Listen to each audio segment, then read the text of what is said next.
Excuse me, Dolores Cotton? Yes? Hi, I'm Brad Jordan from Lemon Computers. How do you do? How do you do? I'm glad to meet you, Brad. Thank you for coming to meet us. It's a pleasure. How was the trip? Fine. Oh, I'd like you to meet Ron Eng. He's our sales manager. How do you do, Ron? Karen. Hi, Jody. How are you doing? Great. How are you? I haven't seen you for ages. I'm all right. Are you here to meet somebody? No, my mom just left for Miami. Do you have time for coffee? Sure, I'd love some. Margaret, hi. Hello, Carol. How are you? Oh, I'm okay. How are you getting along? Fine, thanks. How are Larry and the kids? Everybody's fine. My car's just outside. Let me take one of your bags. Oh, thanks. Careful, it's heavy. Hi. What time is your next flight to New York? 2:45. Flight 604 to LaGuardia Airport. There's space available. What's the one-way fare? It's $228.70 with tax. Okay, there you go. Put it on my Visa card, please. All right. Just a second. Well, hi there. Hello. How are you doing? Oh, fine. Excuse me. Do I know you from somewhere? Sure, it's me, Rick Balestrina. I'm sorry. I don't think I know you. Aren't you Jose Cortez? No, I'm afraid not. Oh, excuse me. I thought you were someone else. I'm so sorry. That's all right.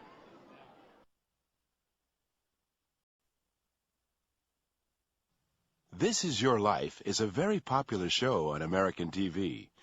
Every week, they invite a well-known person to a TV studio. The person doesn't know that he or she will be the subject of the program.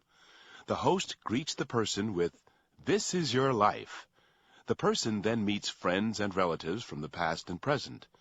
They tape the program before a live audience. The taping begins at 8 o'clock. It's 6:45 now, and the director is checking the preparations with her new production assistant. The subject of tonight's show will be an actor, William Payne. The host, as usual, will be Joe Campanero. Okay. We're bringing Bill Payne here in a rented limousine. He thinks he's coming to tape a talk show appearance. We've told the driver to arrive at exactly 7:55. The program begins at 8 o'clock. At that time, Bill will be walking to the studio. Joe will start his introduction at 8:01, and Bill will get here at 8:02. Joe will meet him at the door. Camera 4 will be there. Then he'll take him to that sofa. It'll be on camera 3. Bill will be sitting there during the whole program.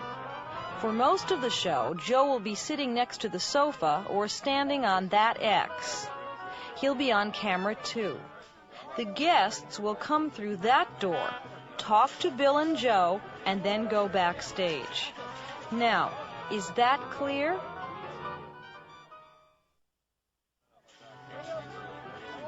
Yes, but, there is one thing. Well, what is it?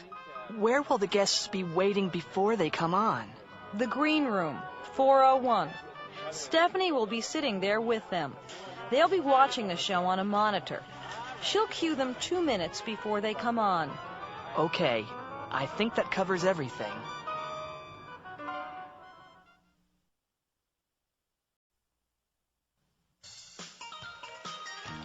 Good evening and welcome to This Is Your Life. I'm your host, Joe Campanero. We're waiting for the subject of tonight's program. He's one of the world's leading actors, and he thinks he's coming here for a talk show. I think I hear him now. Yes, here he is. William Payne, This Is Your Life. Oh, no, I can't believe it. Not me. Yes, you. Come in with me now. Ladies and gentlemen, William Payne. Sit right over here, Bill. Let's begin at the beginning. You were born in Providence, Rhode Island on July 2nd, 1958. You were the youngest of 6 children. Your mother was a model, and your father worked at a furniture store. Of course, your name was Herman Wartsky then. Do you recognize this voice? I remember Bill, when he was 2. He used to cry and scream all day. Roseanne! All the way from Tokyo, we flew her here to be with you tonight, your sister, Roseanne Wartsky Tatsukawa. Rosie, why didn't you tell me? Yes, you haven't seen each other for 9 years. Take a seat next to him, Roseanne. You went to school in Providence and got your diploma from Whitney High School in 1976. Do you remember this voice? Herman, stop daydreaming. I asked you a question. Incredible! It's Mr. Thiessen. Your English teacher, Mr. Irwin Thiessen. Was Bill a good student, Mr. Thiessen? Well, not really. No, he was the worst in the class, but he was a great actor even in those days. He could imitate all the teachers. Thank you, Mr. Thiessen. You can talk to Bill later. Well, Bill, you went on to the Yale School of Drama in 1978 and finished in 1982. In 1983, you went to Hollywood. Do you know this voice? Say, Bill, can you ride a horse yet? Rita! Yes, Rita Colon, who's flown in from New York, where she's appearing in the new musical, The Romance Dance. Bill, darling, it's so wonderful to see you. Hello, Joe, darling. Bill and I were in a movie together in 1984. Bill had to learn to ride a horse, and, well, Bill doesn't like horses very much. Like them? I'm scared to death of them. Anyway, poor Bill practiced for 2 weeks. Then he went to the director, it was John Galveston, and said, "What do you want me to do?" John said, "I want you to fall off the horse." Oh, Bill was furious. He said, "What? Fall off? I've been practicing for 2 weeks. I could fall off the first day without any practice."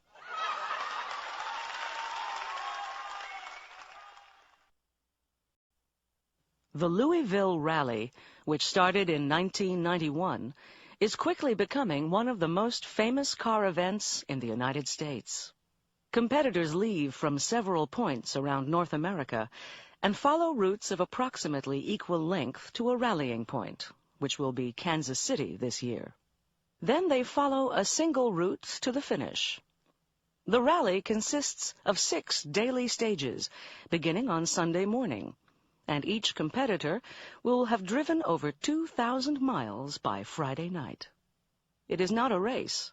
The winner is decided on a points system. Drivers have to maintain an average speed between control points, and there are also special tests of driving skill in different conditions on the way. Rally news from CSN, Cable Sports Network.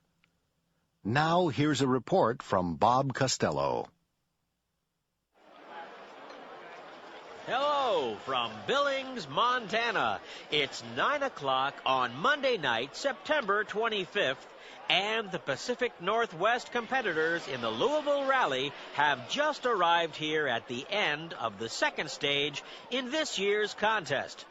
Eric Rogers, who's driving a Pontiac Grand Am, is in the lead. Chris Sullivan, who won last year's rally, crashed near Spokane, Washington this morning. Chris was not hurt, but he will be unable to continue. 7 other drivers have withdrawn due to bad weather conditions. Tonight, the drivers who left from Seattle on Sunday morning will be heading into Wyoming.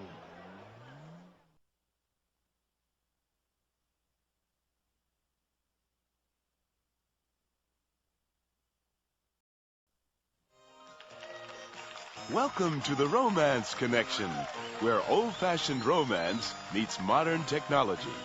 Now here's your host, Joel Price. Good evening, ladies and gentlemen. Our first guest tonight is Roxanne Matthews. Roxanne is a financial analyst. She likes skiing, snorkeling, and eating in good restaurants. Roxanne has been to all the 4-star restaurants in the area. She loves going to the theater and the movies. She dates about once every 2 weeks. But she's tired of dating men who won't make a commitment. Hello, Roxanne. Hi, Joel. It's nice to be here. Now let's see the tapes that Roxanne saw. And then you'll get a chance to vote on who she should go out with. First, there was Mike. Hi, Roxanne. Let me tell you a little about myself. I really enjoy cooking, and I'd love to have someone to cook for. I started painting a few months ago, watercolors of sunsets at the beach, and I'm really pretty good, if I must say so myself. I like playing tennis, going skiing, and going hiking. I'm quite an athlete, really. I'm not interested in rock climbing or skydiving. I'm scared of falling, but I don't mind falling in love. Well, Mike sounds like quite a romantic. Next, there was George. Good evening, Roxanne. I enjoy getting dressed up and going out on the town. Dinner in fine restaurants, the theater or concerts, dancing. I'm always trying new places. I get bored going to the same restaurants all the time. I also like driving fast cars and listening to my favorite CDs while I drive. I'd love having someone in the passenger seat sharing the experience with me. Well, what do you think of that, Roxanne? And finally, there was Tim. Hi, Roxanne. I love traveling to faraway places and seeing new sights. I've recently come back from a trip to the pyramids in Egypt. They're amazing. They make you believe that anything's possible. Now I'm interested in learning more about the ancient Egyptians. I enjoy eating great ethnic food and meeting people from other cultures. I gave up traveling with other people because no one I knew had my sense of adventure, but I'm not giving up looking for someone. Well, there you have the 3 candidates for Roxanne. Now, audience, which one do you think Roxanne should go out with? Mike, George, or Tim? Channel 7 News Desk. We have 2 reports tonight on that continuing story from Sheridan Street. First, let's go to reporter Alan Nelson at City Hall. Report 1. Thanks, Katie. Well, right now, the City Housing Authority isn't working on anything except the Battle of Sheridan Street. It's one woman and her pets versus City Hall, and so far, she's winning. Ms. Hilda Martinez, the director of the Housing Authority, has agreed to talk with us. Ms. Martinez, has the situation changed since yesterday? No, Alan, it hasn't. Mrs. Hamilton is still in her house, and she still refuses to talk to us. What are you going to do? It's a difficult situation. We'd like her to come out peacefully. The police don't intend to arrest her, but she's a very stubborn woman. Stubborn? Well, it is her home. Yes, and it's been her home for a long time, I know. But nobody else refused to move. You see, we're going to build 400 apartments in that area. We expect to have about 1,200 people living there when the project is finished. You have to balance that against one person and a pack of dogs. But Mrs. Hamilton was born in that house, and she is trying to give a home to the homeless dogs of this city. Of course. But we have promised to relocate her and one of her dogs to a modern apartment in a senior citizens project. The other dogs will go to the ASPCA. So, what happens next? We can't wait forever. We want the ASPCA to take all the dogs first. Then we hope to talk to Mrs. Hamilton and convince her to move. We have to do something soon. Thank you, Ms. Martinez. Live from City Hall, this has been Alan Nelson for Channel 7 News Desk. And now to Cindy Wong, who is with Mrs. Florence Hamilton at her home on Sheridan Street. Jonathan and Barbara Weiner have been married for nearly 15 years. They have 2 children, Gary, aged 11, and Debbie, 9. During the last couple of years, Jonathan and Barbara haven't been very happy. They argue all the time. Barbara's sister advised them to go to a marriage counselor.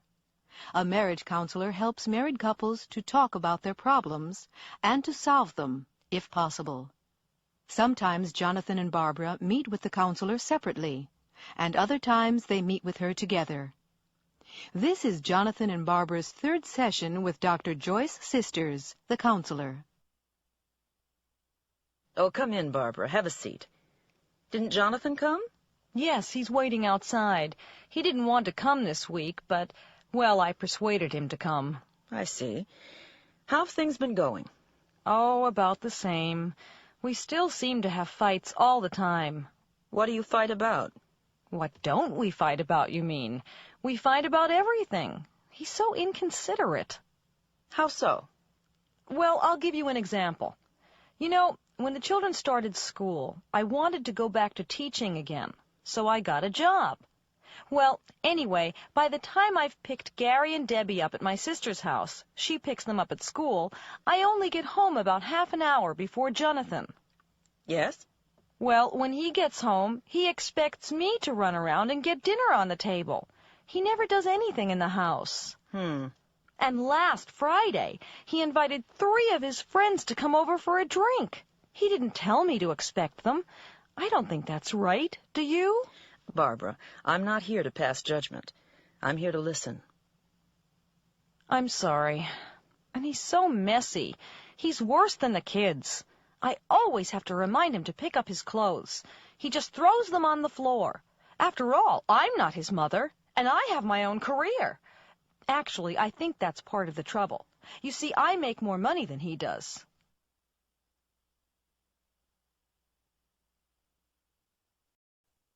The Baldwin family is like many contemporary American families. Both parents work. Evan is a lawyer. Lynn is a photographer. Zach, 12, is in 7th grade, and Chloe, 8, is in 4th grade. 7:30 a.m.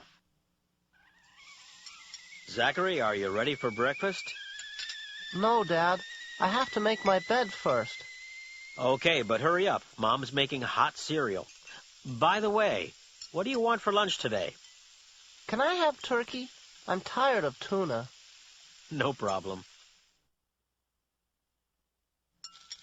Mom, I can't find my red sweater, and I want to wear it today. I think it's in the hamper.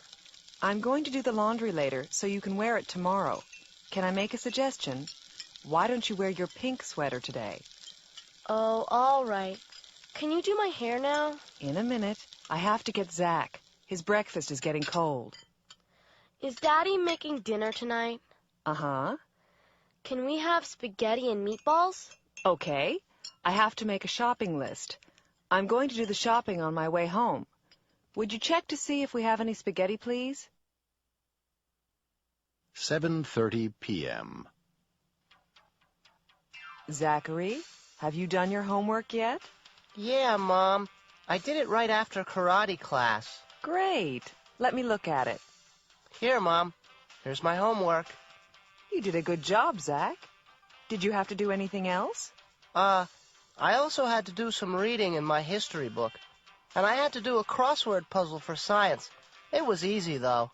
You're sure you didn't make any mistakes? Yep, I'm positive. Hey, Chloe, what are you doing? I'm making a picture for the story I wrote in school today. Oh, yeah? Terrific. Can I see it? Oh, it's very pretty. I like the colors. Thanks, Dad. Chloe, go look in the kitchen. Is Mom making coffee? No, Daddy. She's doing the dishes. Oh, I guess I can wait a few minutes. I have to make a call. Are you calling Grandma? No, it's a business call. I told someone I'd call him before 8 o'clock tonight. I hate to do business from home, but he's a special case.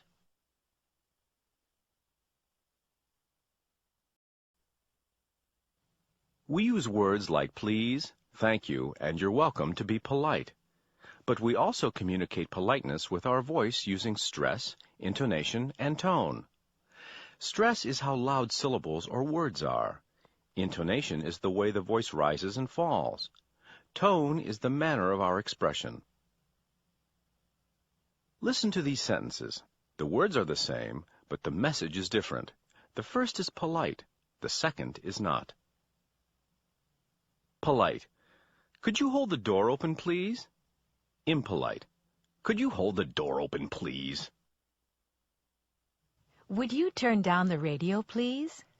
Would you turn down the radio, please? Would you turn down the radio, please? Open the door, please.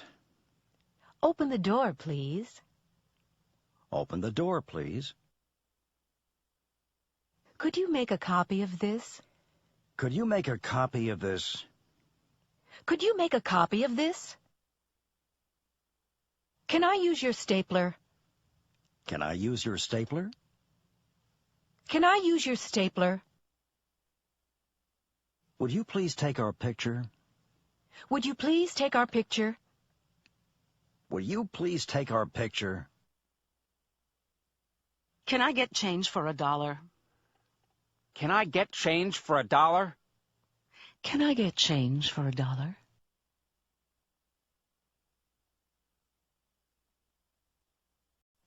Mike? Yeah? Close the door, will you? It's freezing in here. Sure. I'm sorry. Karen? Lend me 50 cents. I left my purse in the office. Oh, okay. Here. Thanks. Excuse me, could you pass the sugar? Of course. There you are. Thank you very much. Do you need some help? Oh, thank you. Would you mind putting my suitcase up on the rack? Not at all. There you go. Oh, thank you so much. You're very kind. Excuse me, it's stuffy in here. Do you mind if I open the window? No, I don't mind at all. I'd like some fresh air, too.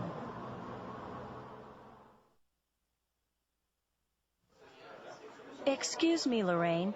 Could I ask you something? Sure, Wendy, what is it? Can I have the day off next Friday? Well, we're very busy now. Is it important? Yeah, it is, really. It's my cousin's wedding. Oh, well, of course you can. Can I help you, ma'am? I beg your pardon? Can I help you, ma'am? Oh, no, thanks. I'm just looking. Good morning. Good morning. I wonder if you can help me. I'm looking for a Father's Day present for my father. Have you thought about a nice tie? Maybe. Could you show me some of your ties? Excuse me. Yes? I wonder if you'd mind handing me one of those cans of peas on the top shelf. I can't reach it. Oh, sure. There you are. Thank you very much. James Hall has a new job with Lemon Computers in Philadelphia. He's 22 and just out of college. As part of his training, he has to spend 6 weeks at company headquarters near Los Angeles. It's his first business trip, and he's packing his suitcase. He lives with his parents, and his mother is helping him. Jimmy, haven't you finished packing yet? No, Mom, but it's all right. There isn't much to do. Well, I'll give you a hand. Oh, there isn't much room left. Is there anywhere to put your shaving kit? Yeah, sure. It'll go in here. Now, I have 3 more shirts to pack. They'll go on top, but there's another pair of shoes to get in. Put them here, one on each side. There. Okay, I think we can close it now. Okay. Where's the tag? What tag, hon? The name tag that the airline gave me to put on the suitcase. Oh, here it is. Now, do you have the key? What key? The key to lock the suitcase, of course. It's in the lock, Mom. There's nothing to worry about. There's plenty of time. Have you forgotten anything? I hope not. And you have a safe pocket for your traveler's checks? Yes, they're in my inside coat pocket. Do you have a book to read on the plane? Yes, it's in my briefcase. What about small change to make phone calls? Check. I have a pocket full of coins. Is there someone to meet you in Los Angeles? No, Mom. I'll rent a car and go to a hotel near the office. They suggested the Hollywood Inn. Do you have a reservation? I hope so. I asked them to make it. The hotel reservation, I mean. I reserved the car myself. Well, take care of yourself and be good. Call us tonight. Thanks, Mom. I will. Oh, I nearly forgot. Here's some gum to chew on the plane. You know, when it's coming down. Oh, Mom. Don't worry. I'll be all right. I'll see you next month. Beverages on the plane. Something to drink, sir? Yeah, yes, thanks. I'd like some club soda. With lime or without? With lime, please. How much is that? It's complimentary. The soft drinks are free. Great. Will you be serving dinner soon? Sure, as soon as we finish the beverage service. Oh, good. What is it? We have a choice today of lasagna or chicken. Thanks. Would you mind giving me some more peanuts? I'm getting kind of hungry. Not at all, sir. Here you go. In-flight questionnaire. Excuse me, sir. Would you mind filling out this questionnaire? What's it about? It's a survey. Okay, I'll fill it out. Auto rental. May I help you? Yes, I have a reservation. My name is James Hall. My confirmation number is 750-88821. 750-88821. Just a moment, sir. Yes, I have it. Okay, I just need some information. That's Hall, James. Address? 427 Longwood Avenue, Philadelphia, PA, 19119. Are you here for business or for pleasure? Business. I'm supposed to get the corporate discount? Oh, yes, I see it here. And how long will you need the car? 1 week. All right. May I see your driver's license and a major credit card? Just a moment. Oh, no. I left my driver's license in Philadelphia.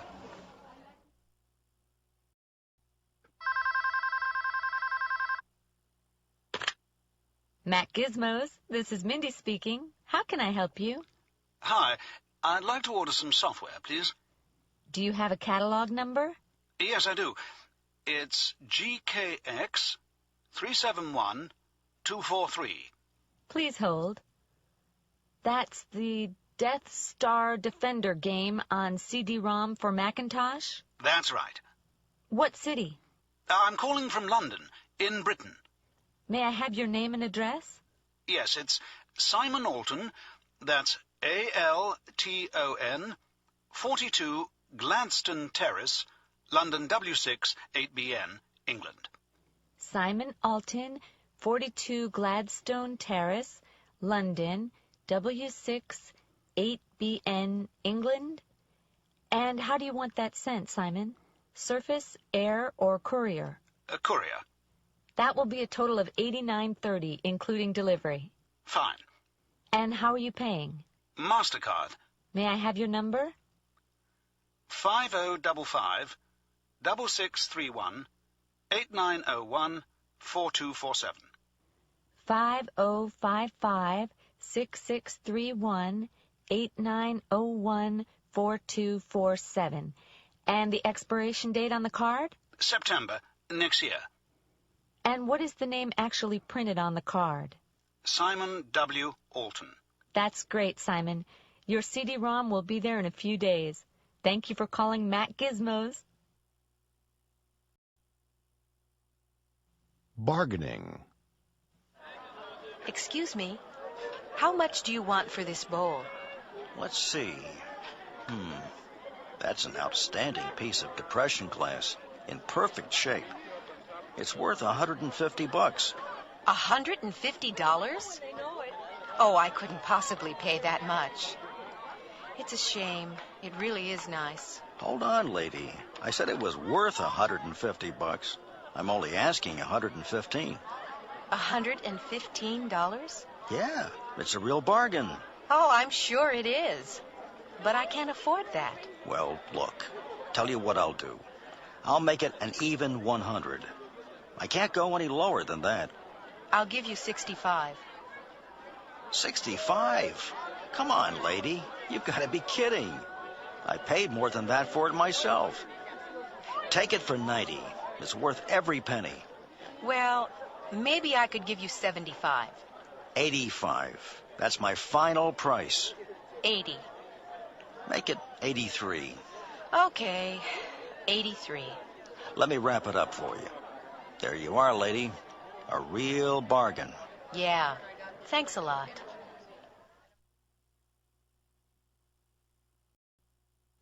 ABN Evening News. Young Billy Simpson's ordeal ended abruptly when the two kidnappers returned the boys safely to the Simpson home earlier today. Police Commissioner Ben Hawkins has spoken to the boy and the two kidnappers. We're waiting for the commissioner to arrive to begin his press conference. Ah, here he is now. Just a few questions, please. Good evening. As you know, the Simpson boy was returned safe and sound at 2 o'clock this afternoon. The kidnappers are planning to force Mr. Simpson to pay $10 million in ransom for the boy's safe return. How exactly did they kidnap Billy? Cobb and Ahern managed to tunnel under a security fence and found Billy fishing alone at the pond. They forced Billy to go with them through the tunnel. Then they made him get into their car and lie down on the back seat. They took him to a remote, wooded area. They made the boy believe that there were wild animals in the area and that he should stay with them to be safe. That's how they forced him to stay with them. Did they harm Billy? No. After the first hour at the camp, they let him walk about freely. They were sure that he wouldn't go far. He was too scared. In fact, they made him collect wood for a fire, and he had a great time. That's when he accidentally hit Cobb in the head with a log. Is that why Cobb looks so terrible? Well, in part. Billy also got Ahern to go berry picking with him. Ahern didn't realize he was walking through poison ivy. That's why Ahern's got all those rashes on him. Why didn't Billy get rashes? He's not affected by poison ivy, but Ahern certainly is. What else happened to Cobb and Ahern? Well, this morning, Ahern and Cobb allowed Billy to play near the campsite. Billy wanted to play Tarzan, so he climbed a tree, but he was afraid to climb down. He made Ahern climb up to help him, but Ahern fell off and nearly broke his leg. In his hurry to help his buddy, Cobb tripped over a rock and landed in the campfire. He got burns over 20% of his body. In the meantime, Billy got down from the tree by himself. That's when Ahern and Cobb decided to give up. They drove Billy back to the estate and asked the Simpsons to get them medical attention. Preferences. What are you doing tomorrow night? Nothing. Why? Well, do you like music? Yes, I do. Very much. Which do you like better, country or jazz? I like both, as a matter of fact. Well, Joel Davis is playing at the Hoot and Holler. Would you like to go? Yeah, great. He's one of my favorites. Hey, Carla, look. They have a fabulous selection of jeans. Oh, yeah. And they have my size. Yeah, but only in BC's and Guest. Yeah. I don't like either one of them very much. I really wanted some Rustlers. But they don't have them in your size. Try a pair of BC's. No, I'd rather find some Rustlers somewhere else. Well, what movie do you want to see? A Moment of Peace is at the MCM too. I'd like to see that. I'd rather not. Let's see All's Fair. Oh no, the reviews were terrible. But it sounds like fun. A Moment of Peace is in French, and I really don't want to read subtitles. Then how about California Sunset? I'd rather not. I can't stand Steve Newman. Well, you choose then. You know, I'd much rather stay home and rent a video. What do you feel like having? I don't know. There isn't much choice, is there? No, No, not really. What would you rather have? Chicken a la king or spaghetti and meatballs? I can't make up my mind. I just like a tuna fish sandwich. We can look at the regular menu if you'd like. No, it's not worth it. I'll have the spaghetti.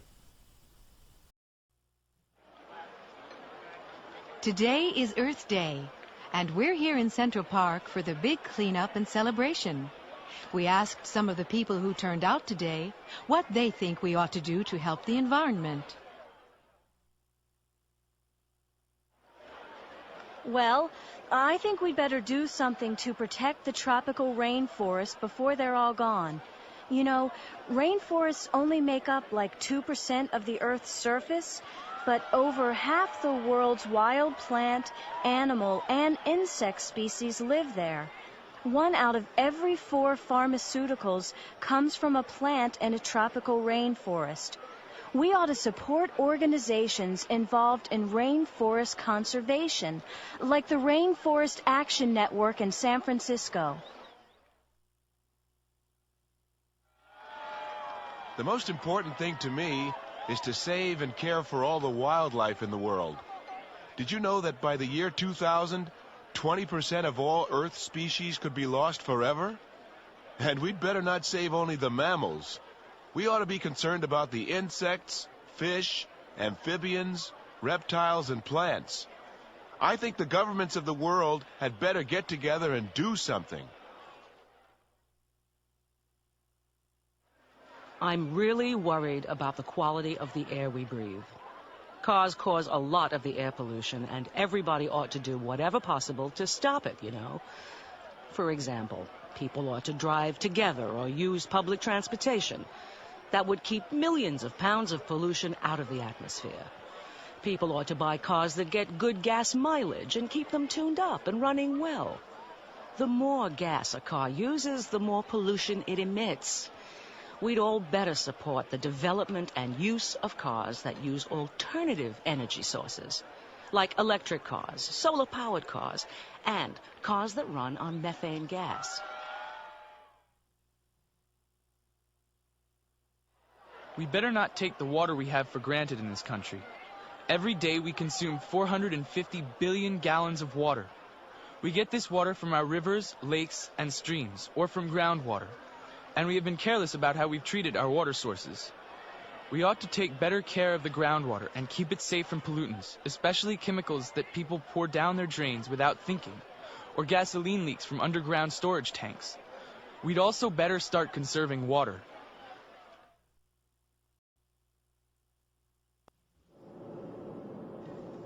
This is your captain, John Cook speaking.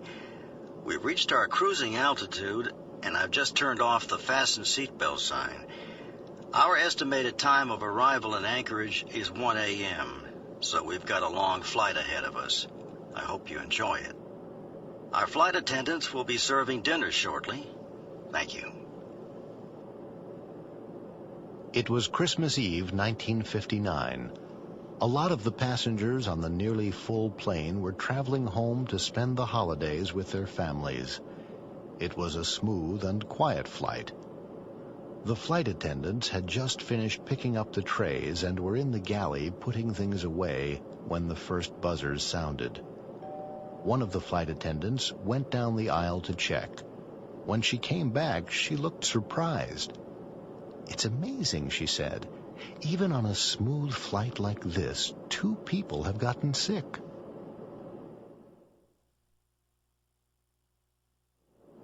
"20 minutes later, nearly half the passengers were sick, violently sick.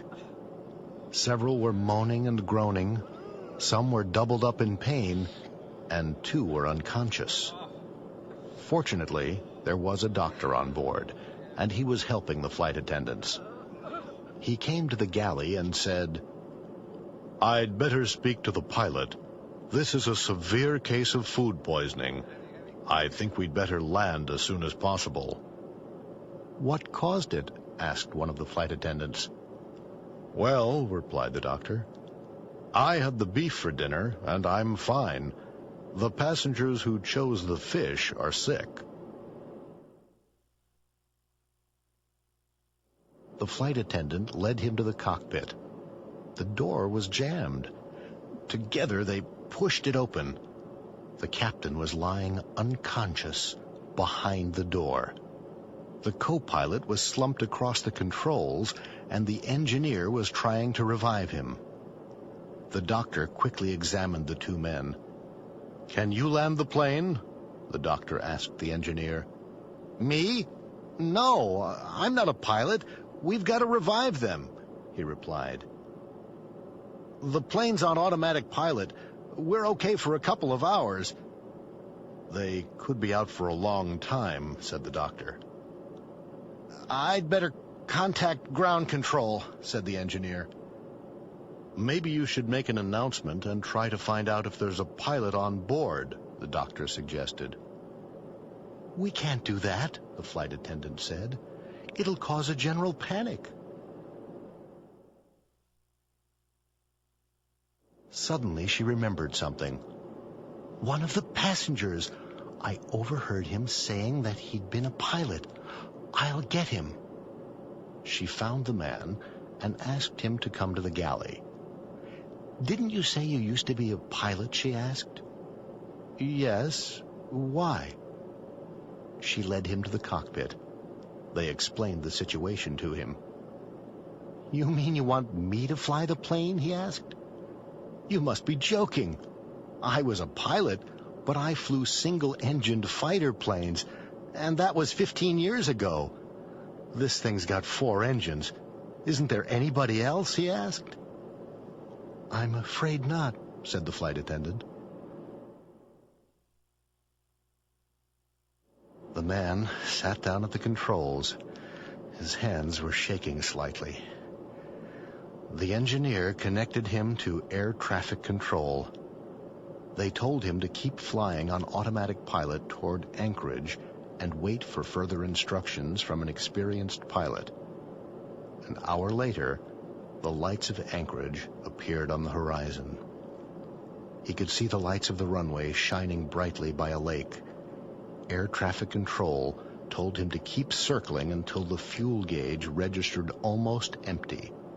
This gave him a chance to get used to handling the controls. Anita Jameson and Steve Weaver are antique dealers. They have a very successful business.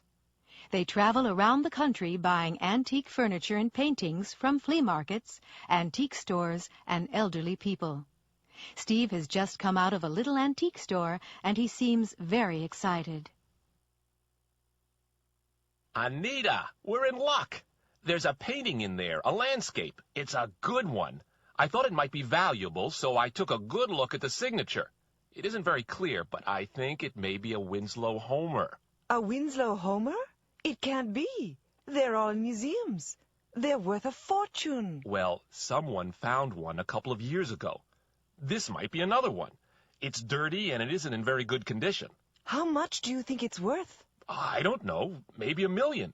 It might even be worth more. Be careful, Steve. We'd better use the old trick. Yeah, right.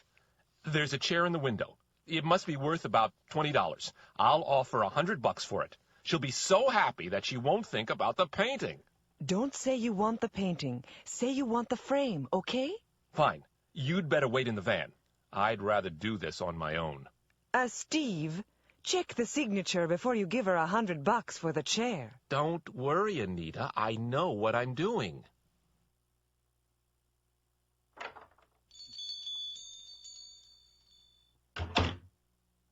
I'll be with you in a minute.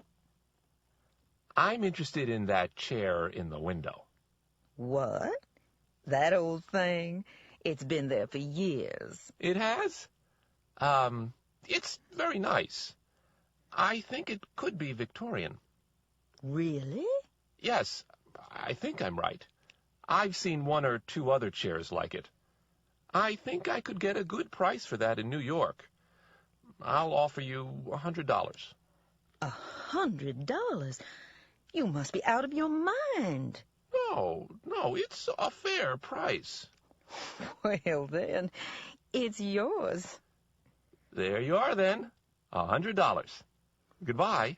Oh, by the way, That painting's in a nice frame. It's a nice picture, honey. Late 19th century, I've heard. Oh, no. No, it can't be. I've seen lots like it. It must be 20th century. There's no market for them. Still, I could use the frame. All right. How much will you give me for it? How about $40? Oh, no, honey. It must be worth more than that. It came from the big house on the hill. It did. Let me have another look at it. Yes, the frame really is nice. I'll give you $200. Oh, my. I don't know what to do. You see, I like that painting myself. All right. $250. That's my final offer. Let's say $275. Okay. It's a deal.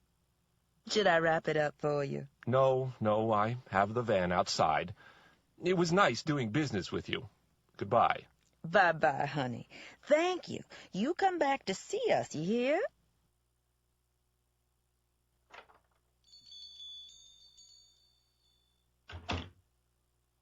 Beauregard? Yes, darling? I've sold another one of your imitation Winslow Homers. You'd better bring another one downstairs if the paint's dry. The young gentleman who bought it seemed very happy with it.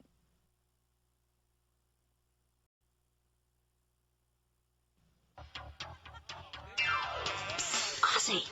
Ozzy, wake up! Huh? What?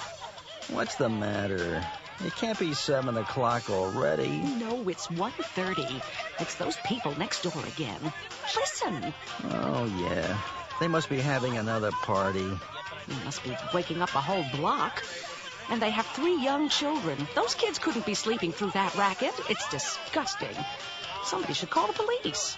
They're all laughing. They must be having a good time. They never invite us, do they? Ozzy?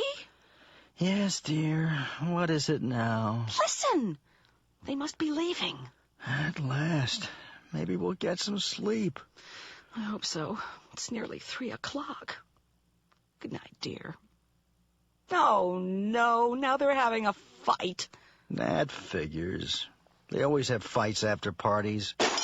Uh-oh. They must be throwing the dishes again. No. I think that was a vase, dear. Or maybe the TV set. Or both. Ozzy, listen. There's someone in the backyard next door. Huh? It must be a cat. No, it can't be. It's too loud. What time is it? It's 5:15. Who could it be? I'd better take a look. Ooh, it's Howard, and he's carrying a shovel. Really? You don't think he's killed her, do you? Well, we haven't heard her voice for a while. No, she's probably sleeping. But what could he be doing at this time of the morning? If he has killed her, he might be burying the body. What? You don't think so, do you? He couldn't be planting tomatoes, could he? I'm going to ask him what he's doing. Hello there, Howard. You're up bright and early this morning. I haven't been to bed yet. We had a party last night. I hope we didn't keep you awake. Oh, no. We didn't hear a thing. Nothing at all. I slept like a log. Well, it was a pretty noisy party. My wife knocked over the kid's hamster cage while we were cleaning up. The poor hamster died. I'm just burying him before the kids wake up. It's Friday afternoon in June at the Takabachi Summer Camp. The camp counselors are supposed to be working, but they aren't. The camp has to be ready for the first summer campers. They'll arrive tomorrow. The counselors have had lunch, and they're taking it easy in the counselors' lounge. Their camp director has just opened the door. He's brought the duty roster with him, so he knows exactly what each of them should be doing. Hey! What's going on here? Terry, what are you doing? I'm watching TV. And what are you supposed to be doing? I'm not sure. Well, let me tell you, Terry. You're supposed to be cutting the grass. Oh, right. I'm sorry. I'll get right on it. When I come back, you'd better be cutting the grass. Do you hear me? Okay, I'm going. Get a move on, Terry. Remember the Tuckabachi motto, a sparkling camp by the sparkling water.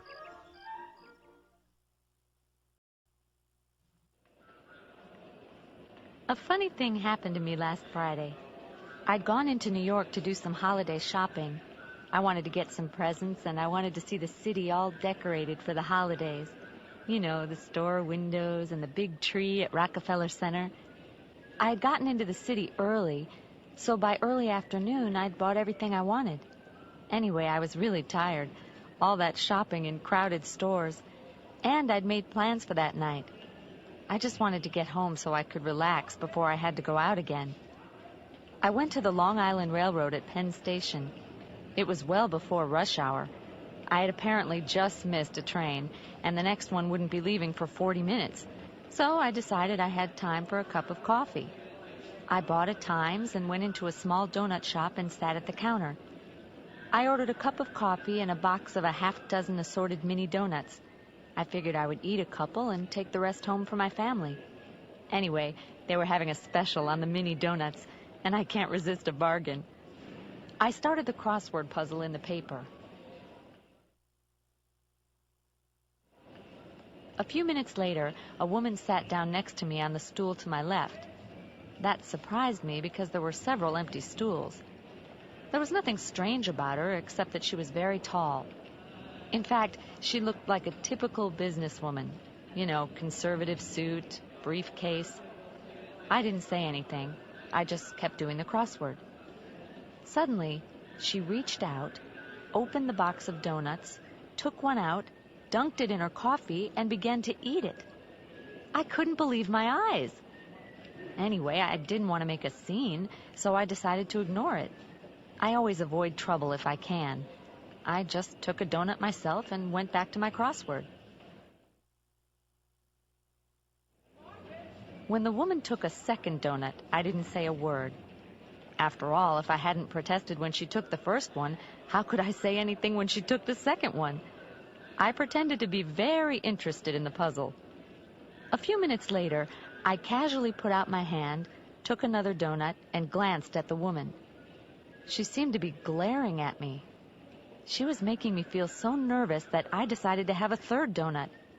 That left only one, for only a minute. Sure enough, the woman took the last donut.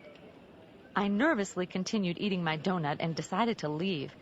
I was ready to get up and go when the woman suddenly stood up and hurried out of the donut shop. I felt very relieved and decided to wait for 2 or 3 minutes before going myself. I finished my second cup of coffee, folded my newspaper, and stood up. And there, on the counter, underneath where my paper had been, was my unopened box of donuts.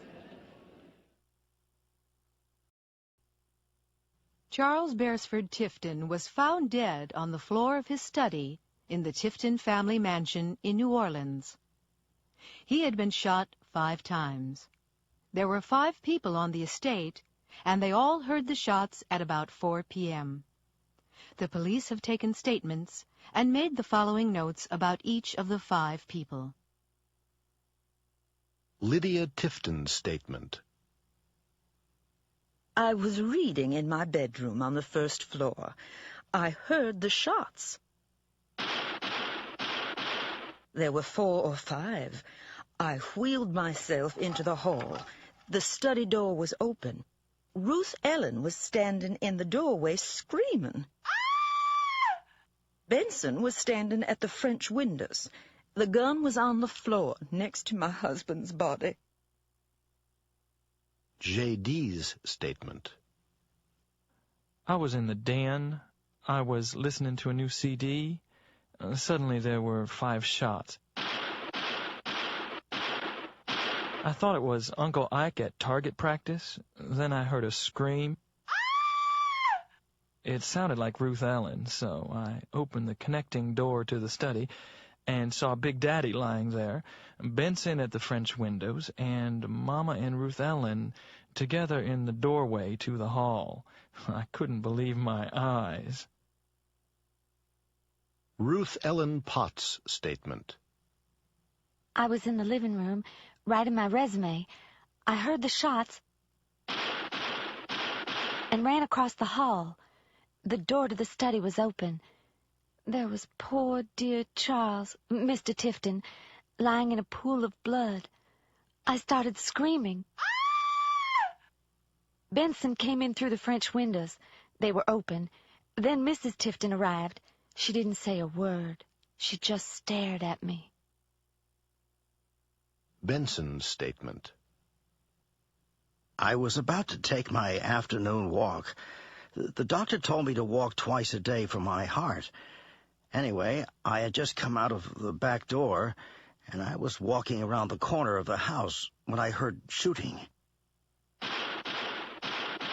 I ran across the lawn to the French windows. I saw Mr. Charles's body and Miss Ruth Ellen in the doorway. Chief of Detectives Tony D'Amato is in charge of the case. Detective Sergeant Novak is his assistant. They're in the Tifton study. Where is everybody? They're all in the living room. Reyes is with them. What do you think? It could have been any of them, couldn't it? Nobody seems very sad. Might have even been all of them. Yeah. Tifton wasn't exactly popular around here. Nobody liked him. But it could have been an outsider. No way. It must have been one of them. Let's look at the evidence. It seems to me that everybody has a motive and nobody has an alibi. They all say they were alone when it happened. Yes, and there are no fingerprints on the gun. Lydia Tifton? It couldn't have been her. Why not? Well, she's in a wheelchair. She can't move very fast. Anyway, they've been married for 35 years. It just couldn't have been her. Most murders are committed by someone in the family, and that door goes into her room. Right, but it was locked. Doors have keys. But why would she want to kill him? Ruth Ellen Potts is a very attractive young woman. We don't know what was going on. She might have been jealous. But he was over 60. He was old enough to be Potts' grandfather. Yes. But he was a good-looking man and very rich and powerful. Dwight Dubois? What about Dubois, Novak? He's a weird guy. I've been thinking about that. It couldn't have been him. Why not? Why would he need to shoot 5 times? He was a champion marksman. He could have killed him with one shot. Maybe he did, Novak. Maybe he did. I don't follow. There are a lot of things you don't follow, Novak. Maybe he's smarter than he looks. But there's no motive. There might have been. I mean, there was the scandal with that land development company. But he was down by the pond. So, he could have shot him from the trees and thrown the gun into the room. Oh, yeah. Do you really think so? I don't know. It's just a theory. Good evening, I'm Harry Baxter, and this is Call In on radio station WLFM. We're talking tonight about government services. Do you think you're getting what you've paid for? What's your opinion? Call in. We'd like to hear from you. The number is 555-1785. Call in. You're on the air. Hi, Harry. My name is Stuart Amos. I'm a salesman and I have to drive a lot. Why is it that there's always construction going on all the alternate routes at exactly the same time? I mean, I understand that the roads need to be maintained, but there's absolutely no coordination. Like, when they're fixing one bridge into the city, why do they have to fix the other bridge at the same time? It's ridiculous. Good point, Stuart. Let's hope the Department of Transportation folks are listening. Call in. You're on the air. Good evening, Harry. I'm Hilda Diaz. Why are they closing the fire station in my neighborhood? We need it to stay open. I heard that the response time is going to be increased by 10 minutes if that fire station closes. 10 minutes. That could mean the difference between life and death, you know. If they're trying to save money, why don't those politicians all take a pay cut? That's where the waste is, if you ask me. Well, Hilda, you certainly sound passionate. We'll see if the city doesn't change its mind. I hope you've called your city council representative. Colin, you're on the air. Harry, I'm Milton Kramer. I'm fed up with those sanitation trucks that come in the middle of the night and make all that noise. They must start at around 4 o'clock in the morning, and it's every other night. I'm sound asleep, and I have about 3 more hours before the alarm's going to go off, and the garbage truck comes. I can never get back to sleep, and before I know it, I have to get up for work. It ruins my whole day. There must be a way for them to change the schedule so they don't wake up the neighborhood. You know, Milton, I've never understood why sanitation trucks have to come in the middle of the night either. I'm sure the sanitation workers wouldn't mind having different hours, say like 7 o'clock to 4 o'clock. And on that note, it's time to say goodnight. Thank you for listening, and remember to tune in again tomorrow. Good morning. I'd like to speak to the manager. I am the manager, sir. How can I help you? Well, it's this radio. It doesn't work. Did you buy it here? What? Of course I bought it here. Look, you turn it on and nothing happens. May I see your receipt? Receipt? I don't have one. You must have gotten a receipt when you bought it. I probably did. I must have thrown it away. Uh-huh. Well, do you have any other proof of purchase? The guarantee, for example? No, it must have been in the box. I threw that away, too. That's too bad. You really ought to have kept it. We need to know the exact date of purchase. What? I only bought it yesterday. That young man over there waited on me. Oh, I paid by credit card. I have my copy here. Oh, all right then. Did you test the radio before you left the store? Test it? No, it was in the original box. I expected it to work. It wasn't some cheap radio. It's a good brand. You should have tested it. Come on, stop telling me what I should have done and do something. Either give me my money back or give me another radio. There's no need to get impatient, sir. Let me look at it. You see this little switch in the back? Yes. It's on AC, and it should be on DC.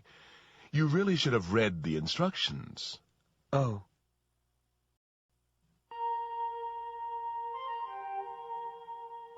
The Mary Celeste was built in 1861 in Nova Scotia, Canada, as a cargo-carrying sailing ship. When it was launched, it was given the name Amazon. It was not a lucky ship. The first captain died a few days after it was registered, and on its first voyage in 1862, it was badly damaged in a collision. While it was being repaired in port, it caught fire. In 1863, it crossed the Atlantic for the first time, and in the English Channel, it collided with another ship that sank. The Amazon was badly damaged itself. In 1867, it ran aground on Cape Breton Island off the Canadian coast and had to be rebuilt. It was then sold, and the name was changed to the Mary Celeste. Sailors are very superstitious and dislike sailing on ships which have been unlucky or which have changed their names. Many sailors refuse to sail on the Mary Celeste. On November 5th, 1872, the Mary Celeste left New York, carrying a cargo of industrial alcohol to Genoa in Italy. There were 11 people on board. Captain Briggs, an experienced captain, his wife and 2-year-old daughter, and a crew of 8. A month later, the Mary Celeste was seen by another ship, the Dei Gratia, about halfway between the Azores and the Portuguese coast. Captain Morehouse of the Dei Gratia, a friend of Captain Briggs, noticed that the ship was sailing strangely. When the Mary Celeste did not answer his signal, he sent a small boat to find out what was wrong. The Mary Celeste was completely deserted. The only lifeboat was missing. All the sails were up and in good condition. All the cargo was there. The ship had obviously been through storms. The glass cover on the compass was broken. The windows of the deck cabins had been covered with wooden planks. There was 3 feet of water in the cargo hold, which was not enough to be dangerous. The water pumps were working perfectly. There was enough food for 6 months and plenty of fresh water. All the crew's personal possessions, clothes, boots, pipes and tobacco, etc., were on board. There were toys on the captain's bed. There was food and drink on the cabin table. Only the navigation instruments and ship's papers were missing. The last entry in the ship's logbook had been made 11 days earlier, about 600 miles west, but the ship had continued in a straight line from there. The forehatch was found open. There were 2 deep marks on the bow near the waterline. There was a deep cut on the ship's rail, made by an axe. There were old brown bloodstains on the deck and on the captain's sword, which was in the cabin. Captain Morehouse and his crew were given the salvage money for bringing the ship to port. There was a long official investigation, but the story of what had happened on the ship and what had happened to the crew still remains a mystery. I don't know what happened, but it must have happened suddenly. Why do you think that? Think about it. There were toys on the captain's bed, weren't there? The kid must have been playing, and they must have interrupted her suddenly. Yes, that's true. And food was on the table. They must have been eating or getting ready to eat. The lifeboat was missing, right? They could have been practicing their emergency drill. They must have gotten into the boat and launched it. All right. But what happened to the boat? Well, they may have been rowing the lifeboat around the ship, and there must have been a gust of wind. Then the ship could have moved forward and run down the lifeboat. That explains the marks on the bow. Come on. They couldn't have all been sitting in the lifeboat. What about the captain? He should have been steering the ship. Well, he might have been watching the drill and jumped in to save the others. Apologies. Hello? Hi, Raphael. This is Alex. Oh, hi. Did you get home all right? Yeah, thanks, but I wanted to apologize for last night. Don't worry about it. But your carpet, it must be ruined. It was so dumb of me to put my coffee on the floor. Come on, Alex, forget it. But it must have made a really ugly stain. Look, it's nothing. I was upset at first, but it doesn't look so bad this morning. Anyway, I want to pay for the cleaning. Listen, Alex, it's no big deal. Accidents happen, at parties especially. Well, if you say so, but I really am sorry. Okay. See you on Monday. Bye now. Excuse me, would you mind not walking on the grass? I beg your pardon? You aren't allowed to walk on the grass. Really? I didn't see a sign. There it is, right over there. Oh, you're right. I'm terribly sorry. Oh, good morning, Marianne. Good afternoon, Sharon. Late again, I see. Yes, I'm sorry. I couldn't find a parking place. Maybe you should have left home earlier. Yes, I know. It won't happen again, Marianne. It had better not, Sharon. This is the 3rd time this week. Hey, you. Are you talking to me? Yeah, you. What do you think you're doing? I'm just waiting for the bus. Can't you see there's a line? Oh, there is? I'm sorry. I didn't mean to cut. I didn't realize there was a line.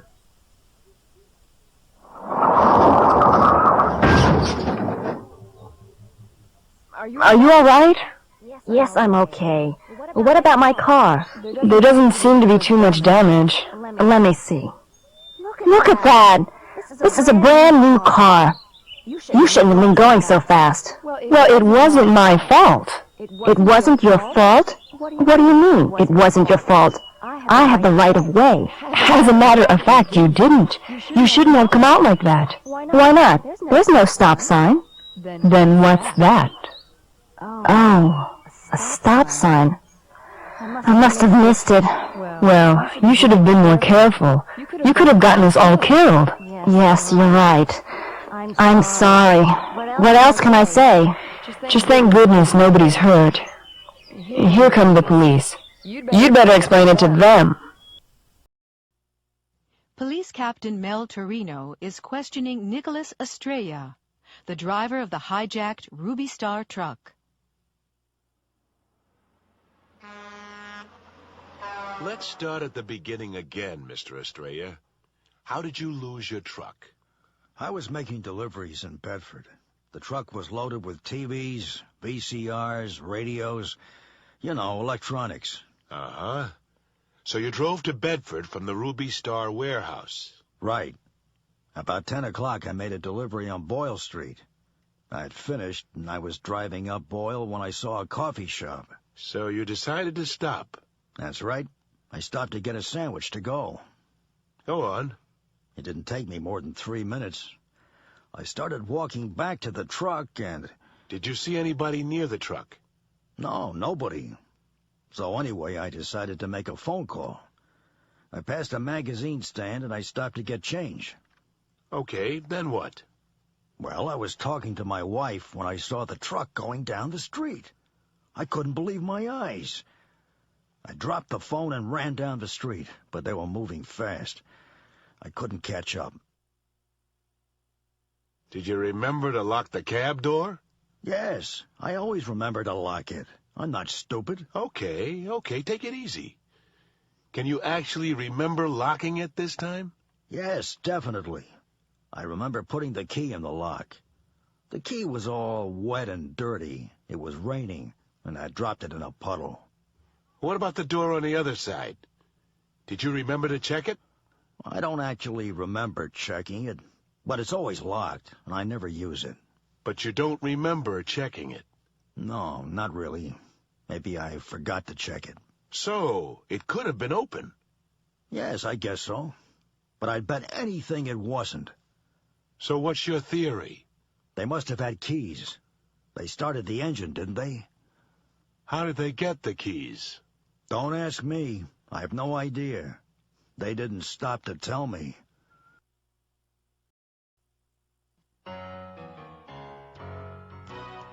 John Lennon was murdered just before 11 p.m. on December 8, 1980, outside the Dakota, the apartment building where he lived in New York City. He had just gotten out of a car and was walking to the entrance when a voice called, "Mr. Lennon." Lennon turned and was shot 5 times. The killer threw his gun down and stood there smiling. "Do you know what you just did?" shouted the doorman. "I just shot John Lennon," the killer replied.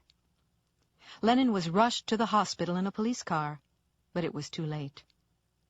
The killer was 25-year-old Mark Chapman from Hawaii. Earlier the same evening, he had asked Lennon for his autograph. In fact, he had been hanging around outside the apartment building for several days. Chapman was a fan of Lennon's and had tried to imitate him in many ways.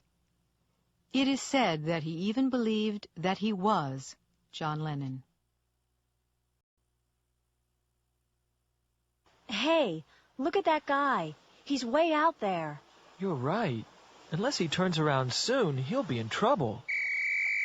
I'm going in. That guy needs help. Call emergency services. Oh, no. Unless the lifeguard gets there soon, that guy will drown. Unless the lifeguard brings him in fast, the guy will die. Unless she can get his heart going, he won't make it. I've got a pulse. If I were that guy, I'd give those lifeguards a reward. Tina, what do you think of this ad? It was in last Sunday's paper, too. I called. I have an interview tomorrow.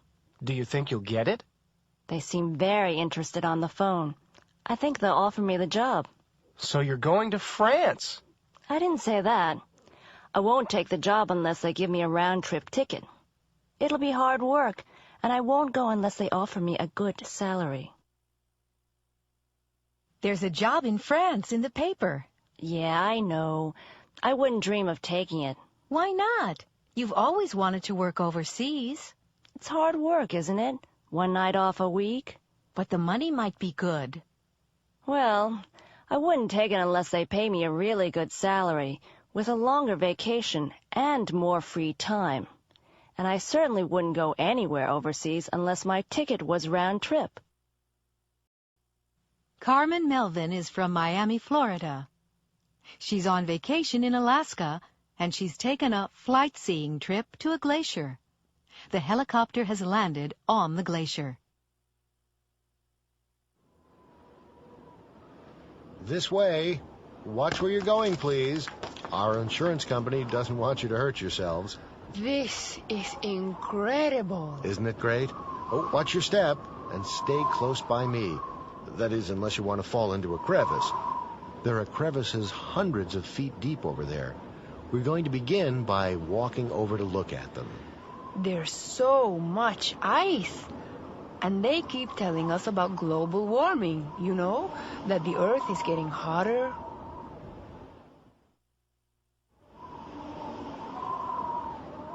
Well, I've been doing this job for 5 years, and the glacier has retreated. It used to be half a mile longer. Oh, really? Sure. Unless it begins snowing more during the winters, it'll be gone in 50 years. What's the reason for that? We can't say. Farther north, some glaciers are still advancing. Maybe it's the local weather here in southeast Alaska, not the world's climate. Unless we do more research, we won't know. People say it's the greenhouse gases. You know, if every car carried one more passenger, the United States would use less gasoline. Well, maybe. If everyone planted 1 tree a year, things would improve. And if we all walked instead of driving, the air would be cleaner. And I guess we'd all be healthier. But you can't measure it, really. So, in 50 years' time, this will all be gone? Right. Unless the winters start getting colder. Colder winters? How do you feel about that here in Alaska? Aren't they cold enough for you? Sure. But I wouldn't live here unless I liked snow and ice. And tourists wouldn't come here unless there were glaciers. And believe me, we need the tourist business. The Reader's Page. What would you have done? Last week, we invited you, the readers, to write and tell us about things that had happened to you or things that you had heard about. We wanted stories where people just didn't know what to do next. Here are the stories that interested us the most. That's my coffee. Or was. I was at a counter in a restaurant in a small western town. I had just been served a cup of coffee. Suddenly, this huge man, he looked like a boxer, came over, picked up my coffee, drank it, banged the cup down on the table, stared at me, and then walked away without saying anything. I suppose I should have said something, but I was scared stiff. I didn't know what to do. What would you have done? Stanley Wempe, Carbondale, Illinois. In deep water. I was driving through Oregon on my vacation. It was a very hot day, and I stopped at a small, deserted beach. I didn't have my bathing suit with me, but it was early in the morning, and there were no people or houses in sight. So I took off my clothes and swam out in the ocean in my underwear. I'm a very strong swimmer. I floated on my back, closed my eyes, and relaxed in the water. When I looked back at the beach, several cars had arrived, and there were 20 or 30 people sitting on the sand having a picnic. What would you have done? Jane Dare, Spokane, Washington. That's a no-no. I heard a great story about the Reverend Billy Cracker. He'd gone to London to speak at a large meeting, Anyway, when he stepped off the plane, there were a lot of reporters and TV cameras. The first question one of the reporters asked was, "Do you intend to visit any nightclubs in London?" Reverend Crackers smiled at the reporter. "Are there any nightclubs in London?" he answered innocently. The next morning, the headline in one of the London papers was, "Crackers' first question on arrival in London, are there any nightclubs?" How would you have felt? Reverend Oral Richards, Columbia, South Carolina. Strangers in the Night. My story isn't funny at all. It was a very frightening experience. You see, one night I woke up suddenly. I heard the tinkle of broken glass from downstairs, and I heard the window opening. Then I heard two voices. My wife woke up too. She told me to do something. A couple of days before, there had been a report about a burglary in the local paper. The burglars had been interrupted, and they had beaten up the homeowner. They'd nearly killed him. I was trembling with fear. I just didn't know what to do. In the end, I didn't go down, and they stole the sterling silverware we had inherited from my mother. Was I right? What would you have done? Lorenzo Machado, Abilene, Texas. Deep fried. I had parked my car at a local shopping mall, and I was taking a shortcut through the side door of a restaurant. Halfway across the restaurant, I spotted my father eating a hamburger and French fries. He often eats there. I sneaked up behind him, put my hand over his shoulder, took a French fry off the plate, dipped it in the ketchup, and ate it. Then I realized that the man was not my father. I was so embarrassed. I couldn't say a word. What would you have done? Cheryl Redburn, Minneapolis, Minnesota. What was wrong this morning? Wrong? What do you mean? You walked straight past me. Really? Where? By that newsstand on First Street. I'm really sorry, Amy. I just didn't see you. Come on, Tim. You must have. I was waving. No, honestly, I didn't see you. If I had seen you, I would have said hello. Tim, have you sent that fax to Japan? No, I haven't. Why haven't you done it yet? It's urgent. Because you didn't ask me to do it. I didn't? No, you didn't. If you had asked me, I'd have sent it.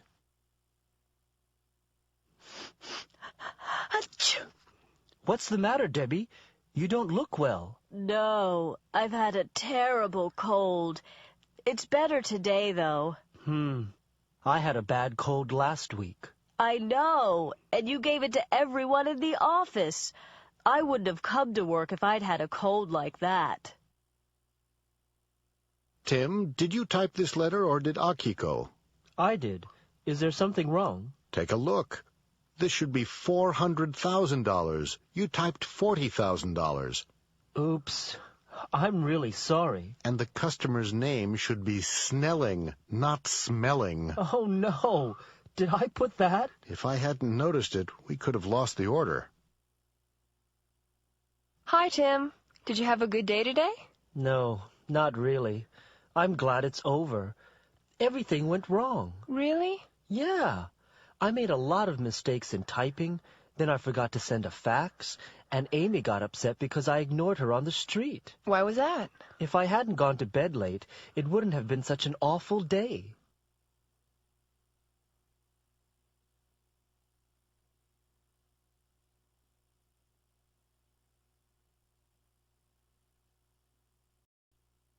Laura felt slightly uneasy as the guard unlocked the gates and waved her through.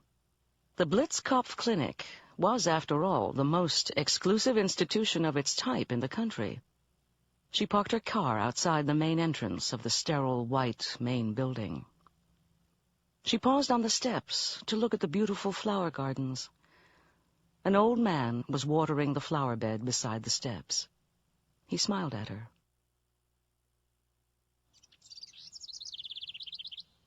Good afternoon. Are you a new patient? Oh, I'm not a patient. I'm just here to do some research. I wonder if you could tell me the way to Dr. Blitzkoff's office? Certainly.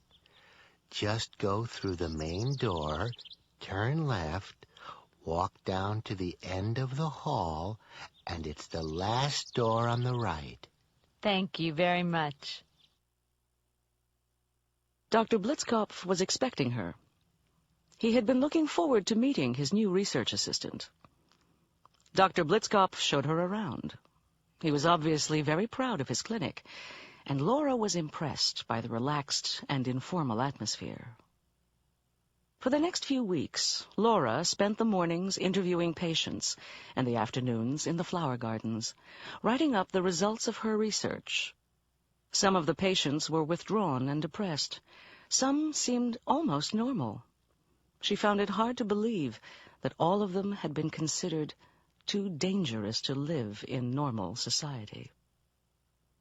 Laura often saw the old man in the straw hat. He spent most of his time working in the flower gardens, but he always stopped to speak to her. She found out that his name was Edward Beale. He was a gentle and mild-mannered man with clear blue, honest eyes, white hair, and a pinkish complexion. He always looked pleased with life. She became particularly curious about him. One night, at dinner, she asked about Mr. Beale. Ah, yes, Edward. Nice old guy. He's been here longer than anybody. What's wrong with him? Nothing. His family put him here 40 years ago. They never come to visit him, but the bills are always paid on time. But what had he done? He burned down his school when he was 17. Over the next few years, there were a number of mysterious fires in his neighborhood, but the family did nothing until he tried to set fire to the family mansion. He was in here the next day. Edward never protested. And that was 40 years ago? I'm afraid so. But he couldn't still be dangerous. No. If he wanted to start a fire, he could have done it at any time. Laura was shocked by the story. She wrote letters to Edward's family, but never received a reply. He had never been officially certified as insane, so he could leave at any time. Dr. Blitzkopf let her talk to Edward. Edward, have you ever thought about leaving this place? No, this is my home. And anyway, I have nowhere else to go. But wouldn't you like to go into town sometimes? I suppose it would be nice, but I wouldn't want to stay away for long. I've spent 40 years working on this garden. What would happen to it if I weren't here? Laura realized that it would be unkind to make him leave. But when she found out that the next Saturday was his birthday, she arranged with the staff to give him a party. They wanted it to be a surprise, and Dr. Blitzkopf agreed to let him go out for the afternoon. Edward left at 2 o'clock. He seemed quite excited. They expected him to return about 4 o'clock. The cook had made a birthday cake. Laura was standing in the window when she saw him. He was walking up the drive toward the house, whistling cheerfully. Behind him, above the trees, thick, black columns of smoke were beginning to rise slowly into the clear blue sky.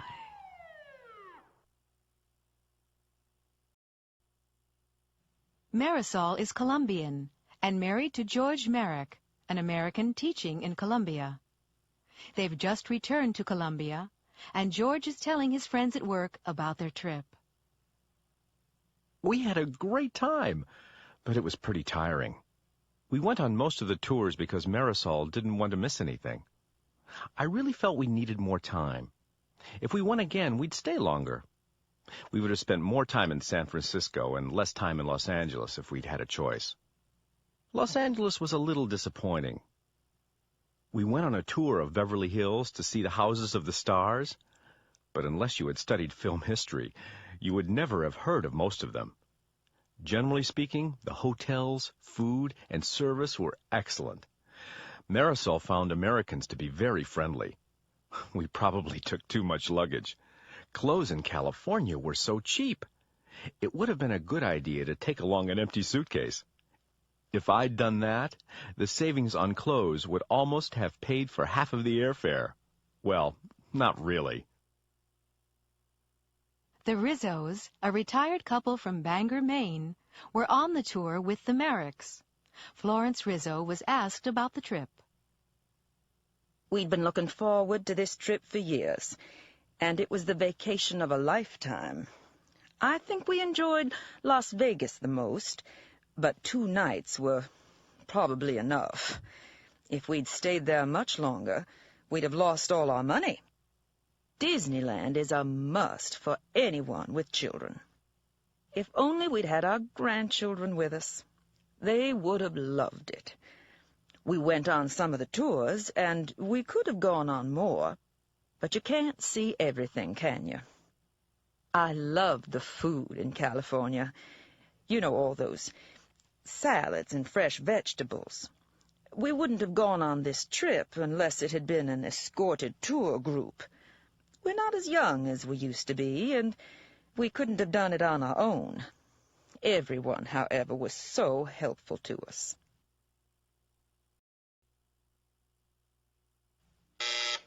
Yes? Your call from New York's on line 1. Paris has just come through on line 2. And there's a call from Tokyo on line 4. Ask them to call back tomorrow, Judy. Tell them I'm not here. It's too late. I wish I wasn't here. I've had enough today. But they're urgent. All of them. Do you know something, Judy? I wish I was at home now, in front of the television with a cup of hot chocolate. Look at that. It's pouring again. And I have to walk to the bus stop. Well, at least it's not snow. It's all right for Waspson. His limousine is downstairs waiting to take him home. Yeah, I wish I had a chauffeur-driven limousine. I wish I had a car. Any car. I'm going to get soaked tonight. Hi, Jane. Still here? Yes, I'm waiting to see Waspson. You don't usually work late. I wish I wasn't working this evening. There's a good game on TV. Oh, well, maybe he'll call you in soon. I hope he does. Haven't you left yet? No, I wish I had. I can't go until I've finished this report. Can't you do it tomorrow? I wish I could, but Waspson wants it tonight. How are you doing, Joe? Oh, hi, Shirley. I don't feel like working tonight. Neither do I. I hate this kind of work. Why do you do it then? I wish I didn't have to, but we need the money. My husband's out of work again. I know what you mean. I wish I'd learned how to type or something like that. We can all wish. I dropped out of school at 16. I wish I hadn't. But I never got good grades, and I hated it. Kids have it really easy in school nowadays. I wish we'd had more of a chance. I'd never have ended up cleaning offices. Come on, Shirley. Let's try to finish early and get out of here. Look at that, Sergeant. There are still lights on in the insurance company again. Yes, it looks nice and warm, doesn't it? I sometimes wish I worked there. You do? Really? Uh-huh. Sometimes. A nice office, a desk, lots of people around. It can't be bad. And the boss's limo outside. Still, you know what they say. The grass is always greener on the other side.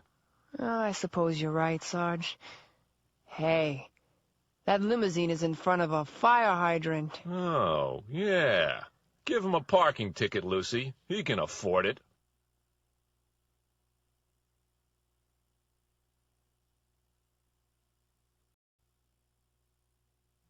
Some people say that your days in school are the happiest days of your life. Here are 5 people talking about their experiences. Wade Hamlin is a successful self-employed builder. School, it's a waste of time mostly. At least it was for me. I quit after my sophomore year in college because I stopped hoping that I would ever learn anything. I wanted to start earning a living in the real world. The biggest problem with school is the teachers. If I'd listened to my teachers, I would know all about Shakespeare and what day the Civil War started and how to conjugate Spanish verbs and how to prove the Pythagorean theorem and all that junk. But I wouldn't know anything about how to make a business deal or raise my kids or anything that's really important. I'm sorry I went to school at all. Anne Marie Johnson is the personnel manager of a department store. I loved school. I was a straight-A student almost every year, but I didn't spend all my time studying. I participated in a lot of extracurricular activities and sports, too. I was in student government both in high school and in college. I was always sorry when summer vacation started. 3 months with no school? Most kids like vacations more than school, but not me. Some of my friends in high school didn't go to college, but they regret it now. Some of them would have done well if they had been encouraged to go. I only regret not going to graduate school after I got my bachelor's degree. I've started an MBA at night, but it's not the same. Work is all right, but I miss the friends and the fun that went along with the studying. Craig Phillips is a Wall Street stockbroker. I went to prep school, and then I went to Harvard. I guess you could say I had the best education money could buy. But it wasn't easy. We had to study very hard, and a lot was expected of us. The thing I remember most is the friendship. The friends I made then are still my friends today. Most of us were together in prep school, and then at Harvard, too. Sports were very important for me. I believe that team sports teach people to work together, and competition with another team brings out the best in people. Anyway, discipline was stricter then. It's too bad that it's changed. Maybe young people would be better behaved nowadays if there was more discipline in the schools. My biggest regret is that I didn't have the family life other boys had. After age 12, I only saw my family at Christmas and in the summer. Colleen McGrath is a factory worker. School was just another part of neighborhood life. My brothers and sisters and I went to a parochial elementary school 3 blocks from home. Later, we had to take a bus to the public high school, but it was only a 10-minute ride. And then we all went to the local community college. I wish my kids could do that. I have to take the youngest in the car to the big elementary school across the river. A school bus picks up the other 2 who are in junior high school, and it takes them almost an hour each way. I wish things hadn't changed so much. It's 10 minutes before midnight, and we're going over live to Times Square in New York City. There are 250,000 people out there, and they're all waiting to celebrate the new year. Adam Vasquez is going to talk to just a few of them. How are you doing, Adam? Great, Naomi, just great. As you can see, there's a real party atmosphere down here. I'm going to move through the crowd and talk to some of the people who have come here. Excuse me, can I speak to you for a moment, please? Sure. What are your names and where are you from? I'm Robin, and this is my boyfriend, Phil. We're from New Jersey. New Jersey, just across the river. Are you having a good time? Great time. No problems. We watched the ball drop on TV ever since we were kids. This is the first time we've actually come in person. It's great, really great. Do you work in New Jersey? Yeah, I'm a nurse. Okay, Robin, I want to ask you one question, just one. If you could have one wish for next year, what would you wish for? A serious wish or just kidding around? You choose. Okay. If I could have one wish, I'd wish for 3 more wishes. That's against the rules, Robin. Well, seriously, I'd wish for an end to famine and starvation everywhere. Great. Thanks, and a Happy New Year to both of you.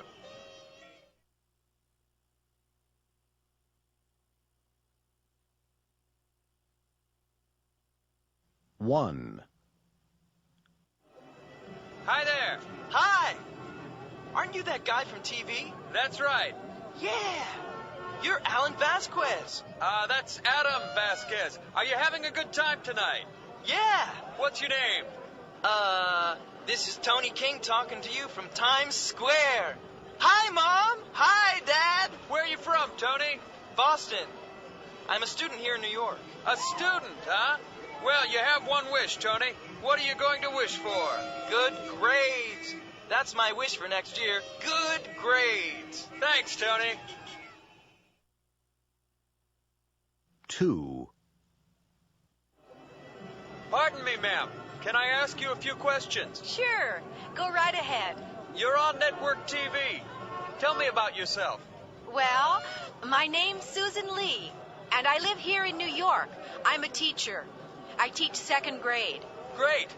If you had one wish for next year, what would it be? Wow. Let me think. Something for the children. I just wish that all people could live together in peace and harmony.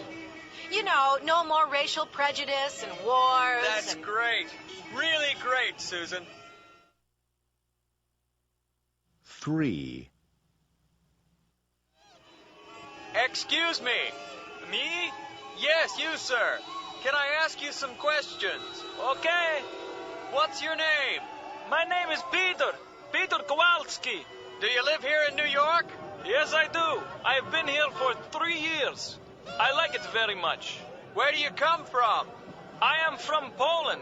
I am working here as a cab driver. Are you enjoying New Year's Eve? Yes, it is very good. If you could make one wish, just one wish, what would you wish for? So many things. I wish I could travel back home this year and see my grandparents. I hope your wish comes true, Peter. Thank you. But first, I have to save my money. 4. Hi. Am I on TV? Hi. Yes, you are. What show is it? It's the Adam Vasquez Show. Do you watch it? Nah. I always watch David Letterman. I see. Do you want to give anyone a message? Wow. I just want to say hi to everyone at Bernard's Burger Bar in Washington, D.C., and a Happy New Year. Okay. While you're here, can I ask you some questions? Sure. So you're from Washington? That's right. I'm a waitress at Bernard's Burger Bar, and my name's Diane. Diane Kelly. Okay, Diane. We're going to let you make one wish. What would you wish for? This is really wild. I'd wish for an end to all the street crime. You know, the streets aren't safe anymore. Thank you. Okay, it's nearly 10 seconds to midnight, and we're counting down. 10, 9, 8, 7, 6, 5, 4, 3, 2, Happy New Year!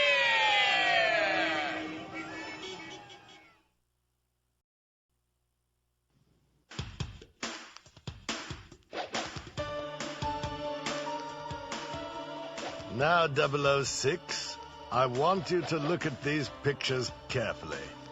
At last, we have the chance to break the biggest crime syndicate in the world. Smash. Look at the man on the right. He's the one we've been after for years. Who is he? We think he's the one that controls Smash. He's certainly the one that ordered the murder of 003, the one that planned the hijacking of the airplane full of world leaders, and the one that organized the biggest drug smuggling operation in the world. Do we know his name? Otto Krugerrand. Otto Krugerrand? And who's that standing behind him? Slow Job. He's the bodyguard who travels everywhere with Krugerrand, and the only person he trusts. He's an expert assassin. He's the one who fed 004 to the alligators. How charming. What about the woman? Don't you recognize her? Marla Powers. She's the one who arranged the pipeline explosion, and then vanished into thin air. She's also Krugerrand's wife and the only pilot he allows to fly his private plane. Who's the little guy wearing thick glasses? That's Professor Peratov, the mad scientist who defected from Moldania. He's an expert on laser technology and the first man who's been able to perfect a space laser weapon. Krugerrand is planning to build a private space rocket which could put a satellite into orbit. Do you understand the importance of this 006? If they got a laser weapon into space, they could blackmail the world. Take a look at this picture, 006. It's an oil rig. It looks like it, doesn't it? It belongs to Krugerrand's oil company. It's supposed to be drilling for oil in the Indian Ocean. Below it, there's a vast underwater complex. The superstructure looks odd. In fact, it conceals the launching pad they're going to use for the rocket. That must be a radar scanner there. Yes, it's the scanner they'll use to track the rocket. But they can also see anything that tries to get near the rig. It's going to be very difficult to get you in, 006. What's the plan, then? We're flying you to California tonight for 2 weeks of intensive mini-submarine training. That sounds like fun.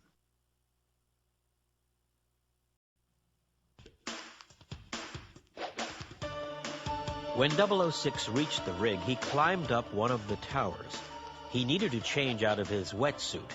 He went into an empty cabin, found some clothes just his size, and put them on. Suddenly, the guard whose cabin he was searching came in. Everything went dark. 006 woke up with his hands tied behind his back. His head was throbbing. He was apparently in some kind of control room. In the room were Otto Krugerrand, Slow Job, Mala, and the guard whose clothes he was wearing. A beautiful woman whose hands were also tied was lying beside him. She was Pick Wells, an American agent 006 had met in Washington. 006 glanced at his watch. The explosive device he'd put on the rig was timed to explode in 40 minutes. "Welcome, Commander Fleming. We've been expecting you," Otto said, smiling.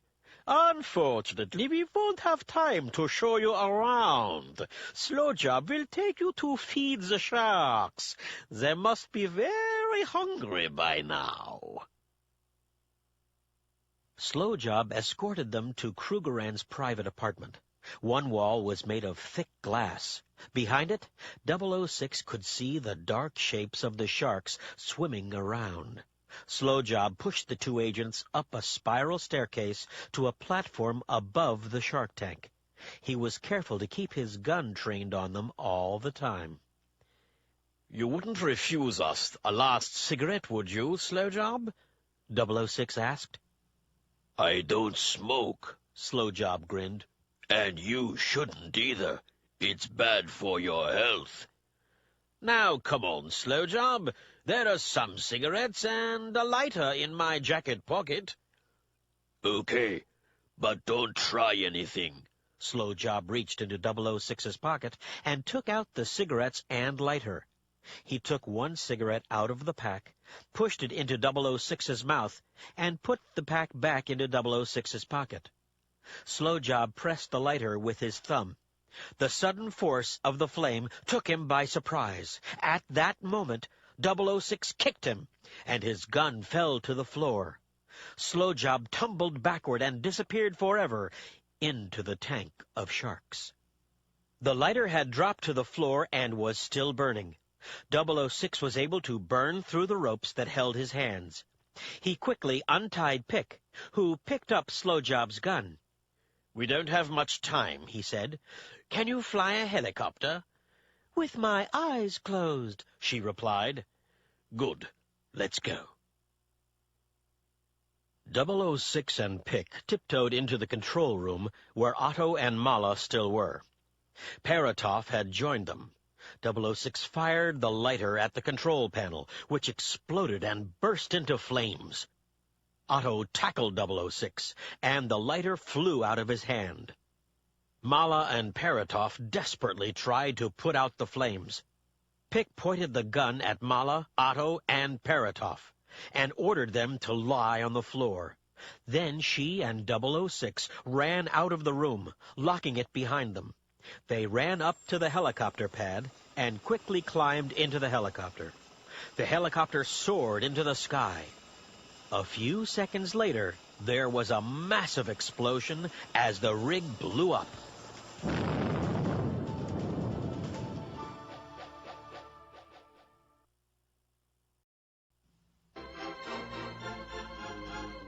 Our next contestant is Vicky McLean, who is a student at Porchtown High School. Okay, Vicky, you have 2 minutes in which to answer as many questions as possible. If you do not know the answer, say pass. I will then go on to the next question. If you answer incorrectly, I will then give the correct answer. You will get 1 point for each correct answer. Are you ready? Yes. Can you name the President of the United States whose early career began as a radio sports announcer? Reagan. Ronald Reagan. Correct. What is an instrument that shows the direction of north? A compass? Exactly. What is the date when France celebrates their revolution of 1789? The 14th of July. Correct. What do we call a person who always expects the best to happen? An optimist. Correct. Can you tell me the language that was spoken in the Roman Empire? Italian?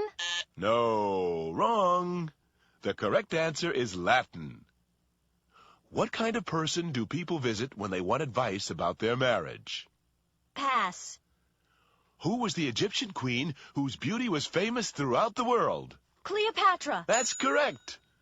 What's the kind of school where very rich people send their children before college? Private school? Can you be more exact? No, I can't think of it. I'm afraid I can't give you that. We were looking for prep school or preparatory school. Now can you tell me? I've started, so I'll finish. Can you tell me the name of the French emperor whose final battle was at Waterloo? Napoleon Bonaparte. Correct. And at the end of that round, Vicky McLean has scored 6 points. You passed on 1. The kind of person people visit when they want advice about their marriage is a marriage counselor. Thank you. Can we have our next contestant, please?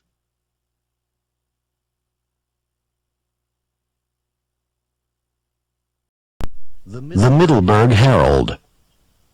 Caroline Newton, who was kidnapped last Monday, has been found safe and sound. The 14-year-old, whose parents are well-known and wealthy doctors, was found by police in a house in Bayside, only 20 miles from her home. The alleged kidnappers, who were arrested and charged by police last night, rented the house under the name Mr. and Mrs. Harry Gilmore. Neighbors, who were suspicious of the new renters, called police. The suspects, whose real names are Jill and Andrew Rowland, confessed to the crime. They had sent a note to the girls' parents demanding $1 million. The so-called wonder drug cure-all, which some doctors have been recommending as a painkiller, has been banned by the Federal Food and Drug Administration. After extensive clinical tests, which were first demanded by Ralph Rader, the drug has been found to produce alarming side effects in laboratory mice. The ban stated that while cure-all is certainly an effective painkiller, the drug speeds up the aging process, which leads to premature hair loss, stiffening of the joints, and loss of memory. Marjorie and Felix Hernandez have just come back from a vacation in San Francisco. They are showing photographs of their trip to their friends and neighbors, the Winters. These are our friends. They picked us up at the airport. And that's the cable car. It runs on California Street. This is Marjorie's friend. We visited her. This is the car. We rented it for 2 weeks. The tour guide was very knowledgeable. She spoke 5 languages. And this is Bart. Bart connects San Francisco to Oakland. It's Oakland subway. You remember my Aunt Molly, don't you, Joe? You haven't seen her since you were about 10. Well, she's 86 this year. We visited her at her apartment in San Francisco. And this is our tour group. The tour was fun. The hotel booked it for us. We bought a beautiful bowl from a potter. His store was in the Japan Center, and we met a lot of nice people. We met 2 sisters from Detroit. Their parents live in San Francisco. And this was taken at the restaurant in the hotel. Kevin Costley was sitting at a table next to ours. We saw his movie last week. Stolen car. Police Department, Sergeant Wong speaking. My car's been stolen. It's gone. Okay, now calm down. Let me have your name and address. Richard Lockwood, 4512 Eisenhower Boulevard, apartment 18J. All right. Now give me a description of the missing vehicle. Well, it's a 95 Ford Escort, a light gray 4-door model. Oh, it has a thin dark blue stripe along the sides and a dent in the left front fender. What's the license plate number? RJG1224. Hold on just a minute. Hello? I have some good news and some bad news. The good news is that your car wasn't stolen. It was towed for illegal parking. The bad news is that it will cost you $150 to get it back.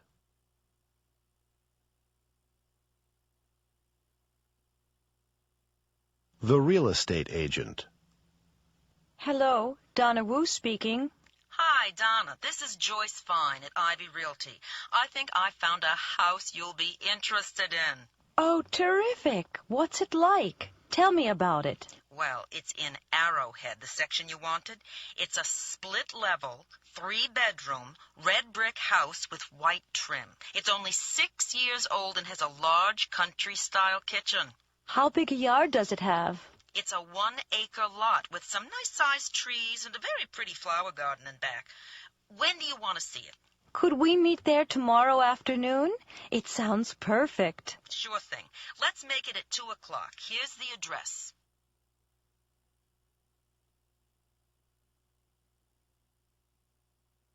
Lost and found. Union Station Lost and Found Department. Can I help you? Hello. Yes, I hope so. I left my briefcase on the train this morning. I wonder if it has been turned in. Which train? Oh, the 840 from Concord. And what does your briefcase look like? Well, it's, an average-size rectangular brown leather attaché case with brass locks. We have quite a few that fit that description. Did it have your name on it? No, not my name, but it has my initials by the handle, JFA. Hold on just a minute. Let me take a look. Donna. Well, she's really talkative and funny. She's about, well, in her late teens. She's pretty tall, with a really good figure.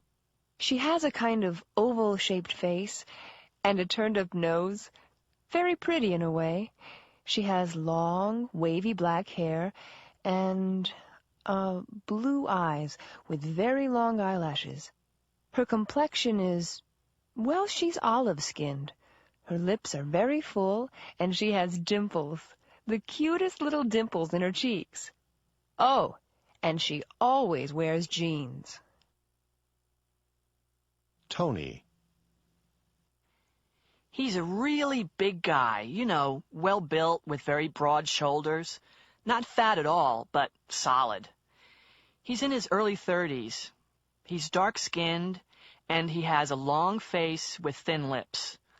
Oh, and a scar on his chin. He has dark curly hair, almost black, and wears it short but with long sideburns and a mustache. His eyes, I haven't really noticed the color. He wears glasses. Brown, I guess. He has thick eyebrows and kind of a long, straight nose. He's pretty reserved and quiet, sometimes even moody. Janet.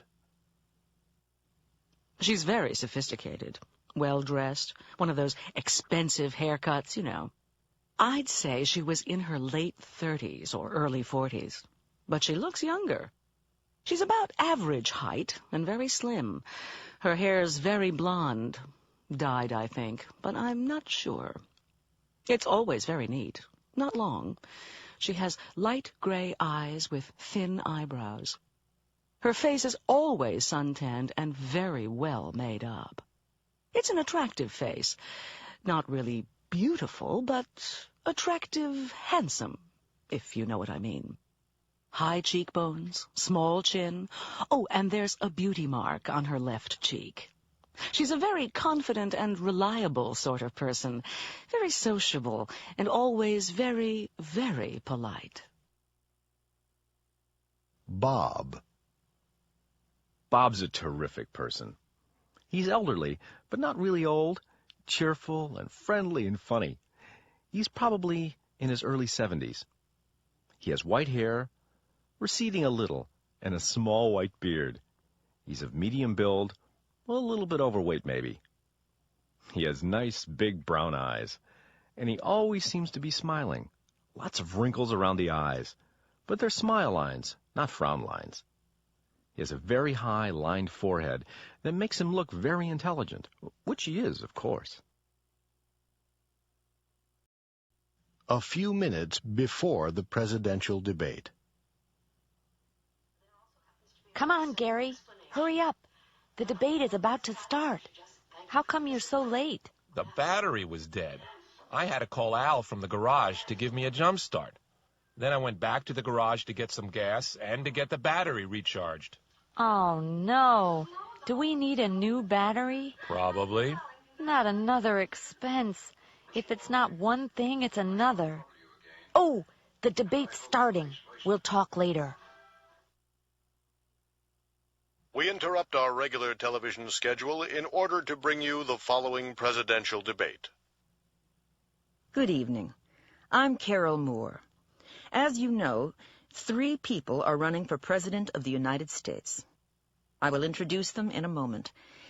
In order to be fair, we will allow all 3 candidates to answer each question.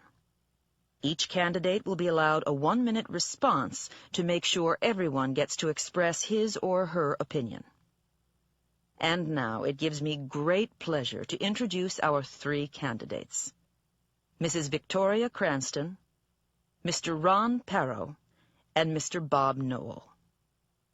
The first area I'd like to ask about is the economy.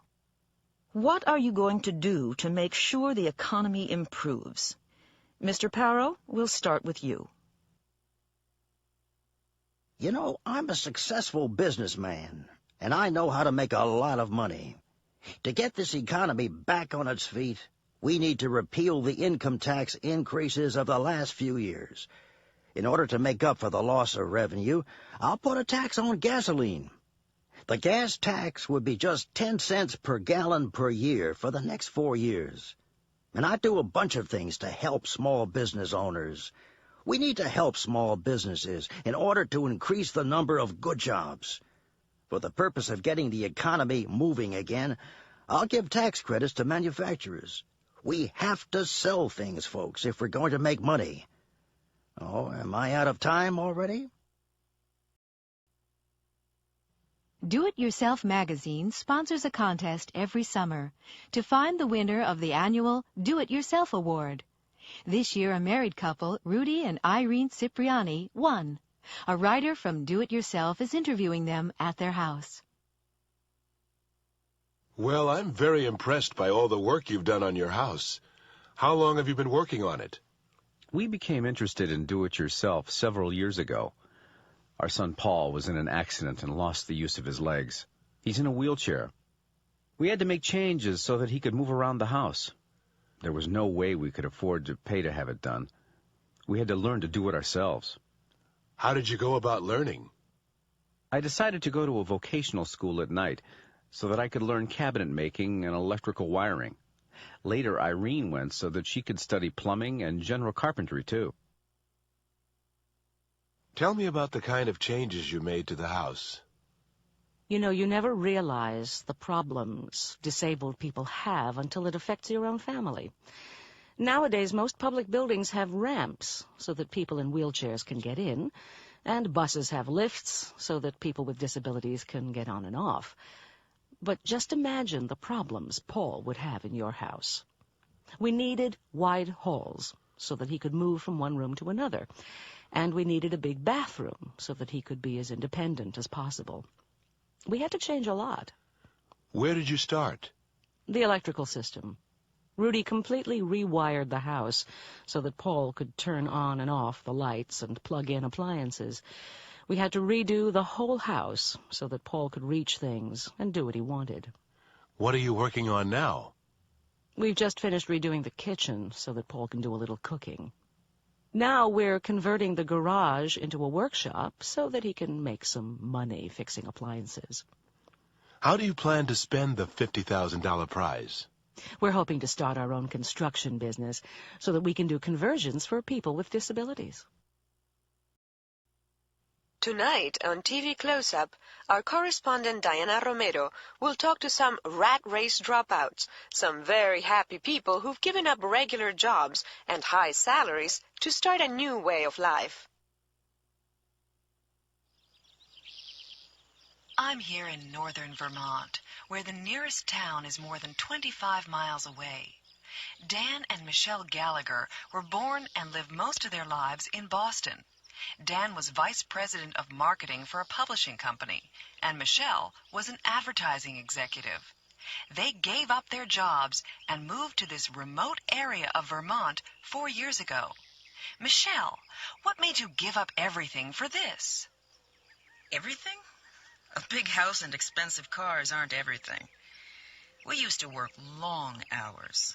Such long hours, in fact, that we hardly ever saw each other. We wanted to do this years ago, but we were making so much money that we were afraid to quit our jobs. Even the time we spent at home was so hectic that we never had time to just be together. So 4 years ago, we traveled around New England on vacation. We saw this place. It was for sale, and we liked it so much we decided to buy it. The next week, we quit our jobs, sold most of our things, and here we are. How do you earn a living? We don't need a lot. We have 2 milk cows and a few chickens. We grow all our own vegetables. It's a simple life. We're still so busy that we work from dawn to dark, but we're together. And now we have Kimberly, who's 3. We're happier than we've ever been.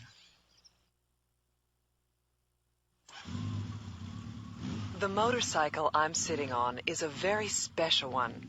Special because it's been all the way around the world.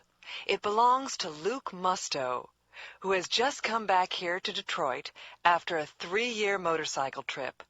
Luke, what led you to quit your job and make this trip? I worked in a car factory on the assembly line. I made good money, but it was really monotonous. It was so routine that I never had to think.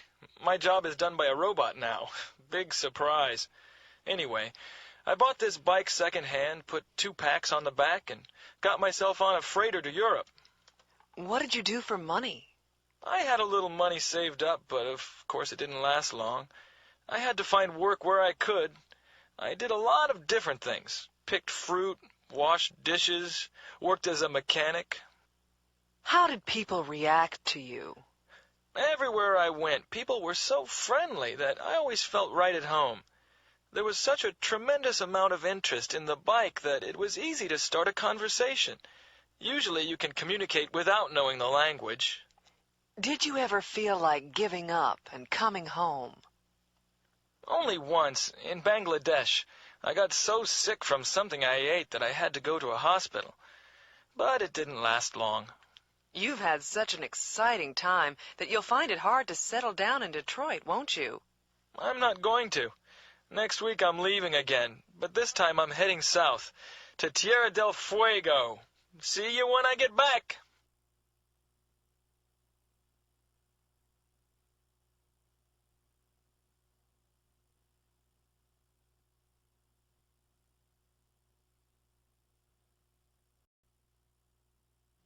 At 7:20 p.m. on May 6, 1937, the world's largest airship, the Hindenburg, floated majestically over Lakehurst Airport, New Jersey, after an uneventful crossing from Frankfurt, Germany. There were 97 people on board for the first Atlantic crossing of the season. There were a number of reporters waiting to greet it. Suddenly, radio listeners heard the commentator screaming, "Oh my God! It's broken into flames! It's flashing! Flashing!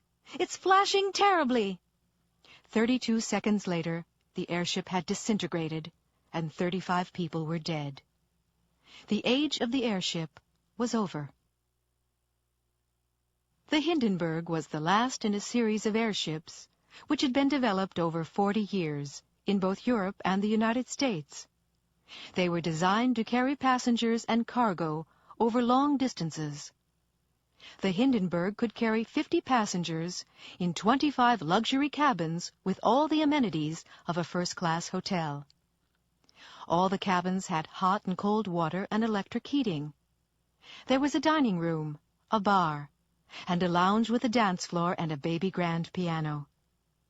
The Hindenburg had been built to rival the great luxury transatlantic liners.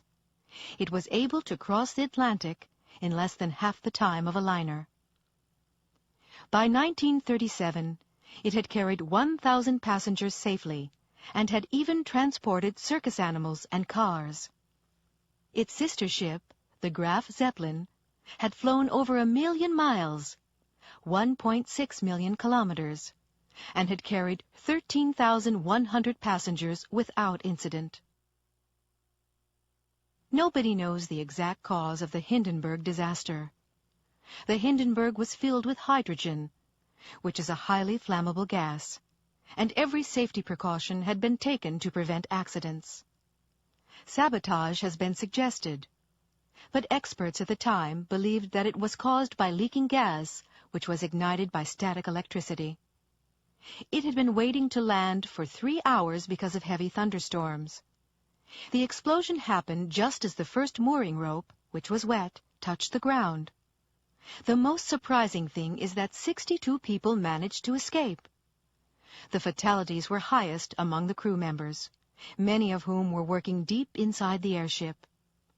After the Hindenburg disaster, all airships were grounded, and until recently, they have never been seriously considered as a commercial proposition.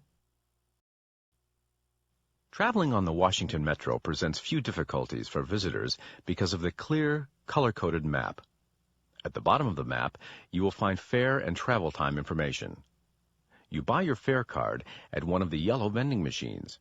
You can use nickels, dimes, quarters, $1, $5, $10, and $20 bills, and the machine will give you change. You have to use your fare card to enter the Metro system by inserting it into the slot at the gate. It will be returned to you at the other side of the gate. Do the same thing when exiting the system. Piero and Margarita have just arrived at National Airport. Okay. We have to get to Deanwood. Can you see it? Yes, it's up here. It looks so easy. We just take the yellow line to L'Enfant Plaza, then change to the orange line. It goes straight there. It's the 7th stop from L'Enfant Plaza. Betsy is at the information booth at the Pentagon. Excuse me, how do I get to Connecticut Avenue and Q Street? I mean, which is the nearest metro station? You want DuPont Circle. Take a look at the map.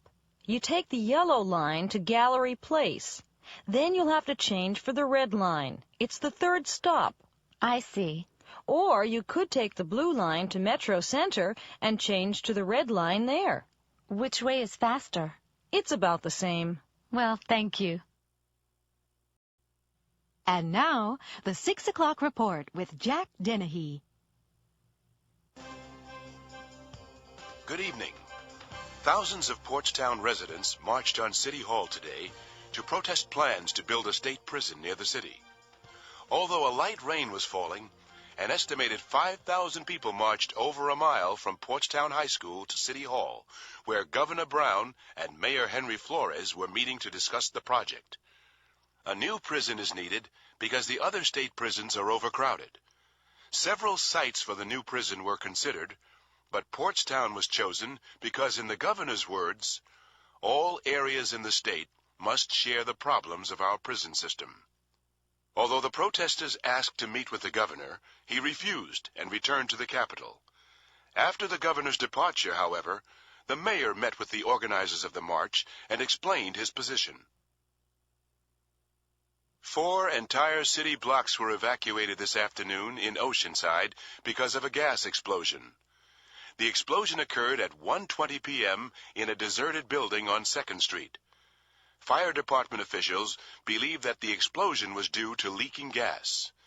The building had been empty for several months, and they suspect that a gas main had cracked because of vibrations from work being carried out by the city on the street. Coast Guard helicopters went into action today after a yacht capsized in Coolidge Sound. Despite rain and high seas, the helicopters were able to rescue all but one of those aboard. 2 men and 2 women were pulled to safety, but one of the men was pronounced dead on arrival despite the rescue team's efforts. The other 3 are in satisfactory condition. The 5th passenger, a woman, was not found. Although the Coast Guard continues its search, she is presumed drowned. The Coast Guard had issued a small craft warning this morning, but the yacht set out from the Newgate Marina in spite of the warnings. Incomplete reports have reached this station about a 100-mile-an-hour car chase on Portstown streets. Only minutes ago, according to these reports, Portstown police were alerted by an anonymous phone call and rushed to catch a gang that was breaking into a local discount clothing store. However, the gang of young males escaped in a late-model car that allegedly had been stolen 2 days ago in Harbor City. The gang was armed and fired several times at the police cars behind them. Nevertheless, the police were able to run the gang's car off the road and arrest all the members with no injuries on either side. Now to sports.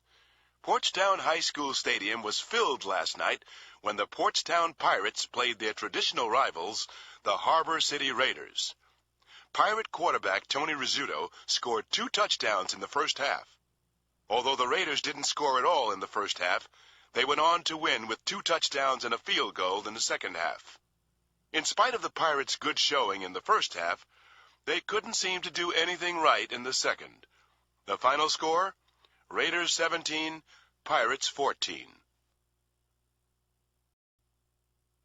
Every year, the Austin, Texas operation of Lemon Computers gives a 4th of July picnic for all its employees and their families.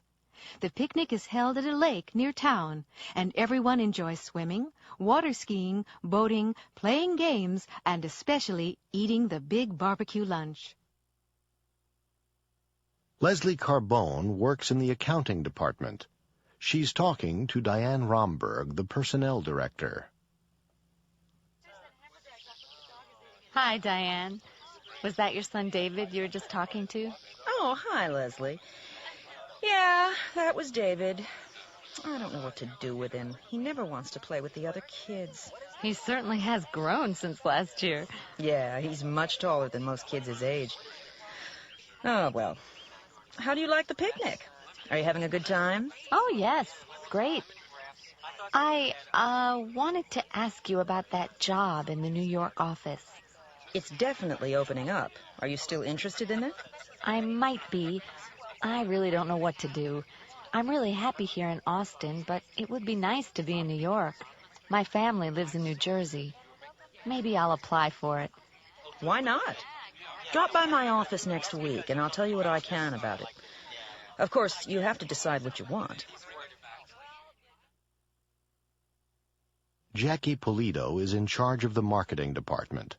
She's just seen Bart Connors, who works in the advertising department. Jackie, I see you're back from your trip. Yes, I got in last night. How did it go? Fabulous. What I saw over there really surprised me. I think there'll be a lot of demand for our new C2L personal computer. That's very interesting. Yes, really. What I found was very encouraging. We have just what they're looking for. Richard Eng is the Lemon Computers vice president who is in charge of the Austin operation. He's just run into Bob Ewing, who is the plant manager. Hi, Bob. It's another good picnic, isn't it? Yeah, it really is. Did you get my memo about the meeting Wednesday? Yeah, 10 o'clock, right? Your memo didn't say what the meeting's about. It's not bad news, is it? No, don't worry. It's good news, in fact. What we need to do is increase production of the C2L. Either we'll have to go into overtime, or we'll have to hire new people. Terrific! What we'll have to look at is how much each way will cost. Right, but we can cover the facts and figures on Wednesday. Let's not talk shop today. That's not what we're here for. You're right. Have you tried the barbecued ribs? It's Alan Newman's first day on his first job. It's in the maintenance department of a large factory. Bert Hogg, who has worked there for 25 years, is showing Alan around. All right, son. Any questions? Yeah. Where can I leave my jacket and things? There's a row of lockers over there. It doesn't matter which one you use. Take whichever one you want. Oh, thanks. And I have my Social Security card. They told me to bring it. Who should I show it to? Just take it up to personnel. You can show it to whoever is there. When can I do that? It really doesn't matter. Go whenever you want to, whenever it's convenient. Okay. Oh, another thing, Bert. Where can I park my motorcycle? There's plenty of room in the parking lot. Just don't put it in a space that's reserved. Other than that, you can leave it wherever there's room. Come on, I'll show you where you'll be working. In here. That's your workbench, and your stool is here. Just watch me at first and do whatever I tell you, okay? Okay. First of all, you can clean these tools. There's some solvent in that bottle on the shelf. All right. Is there any special way to do it? Huh? A special way? No, Alan. Clean them however you want to. There's no special way. 10:30. Come on, Alan. You can stop for a while. It's time for a break. Thanks. Don't thank me, son. You're doing a good job. It's time for a cup of coffee, or whatever you want. Oh, and after the break, I want you to go to the supply room and get me a few things, okay? Sure. Good. I need a can of striped paint, a rubber hammer and a glass nail, a left-handed screwdriver, and a bucket of steam. Just tell them Bert sent you. At the supply room. Hi there. Hi there. I'm here to get a can of striped paint. What? What are you talking about? I was sent here to pick up a can of striped paint. And what wise guy told you to do that? Bert Hogg. Oh, Bert Hogg. I see. What color stripes would you like? Oh, I don't know. Maybe I'd better ask him. I suppose he told you to get a right-handed screwdriver, too.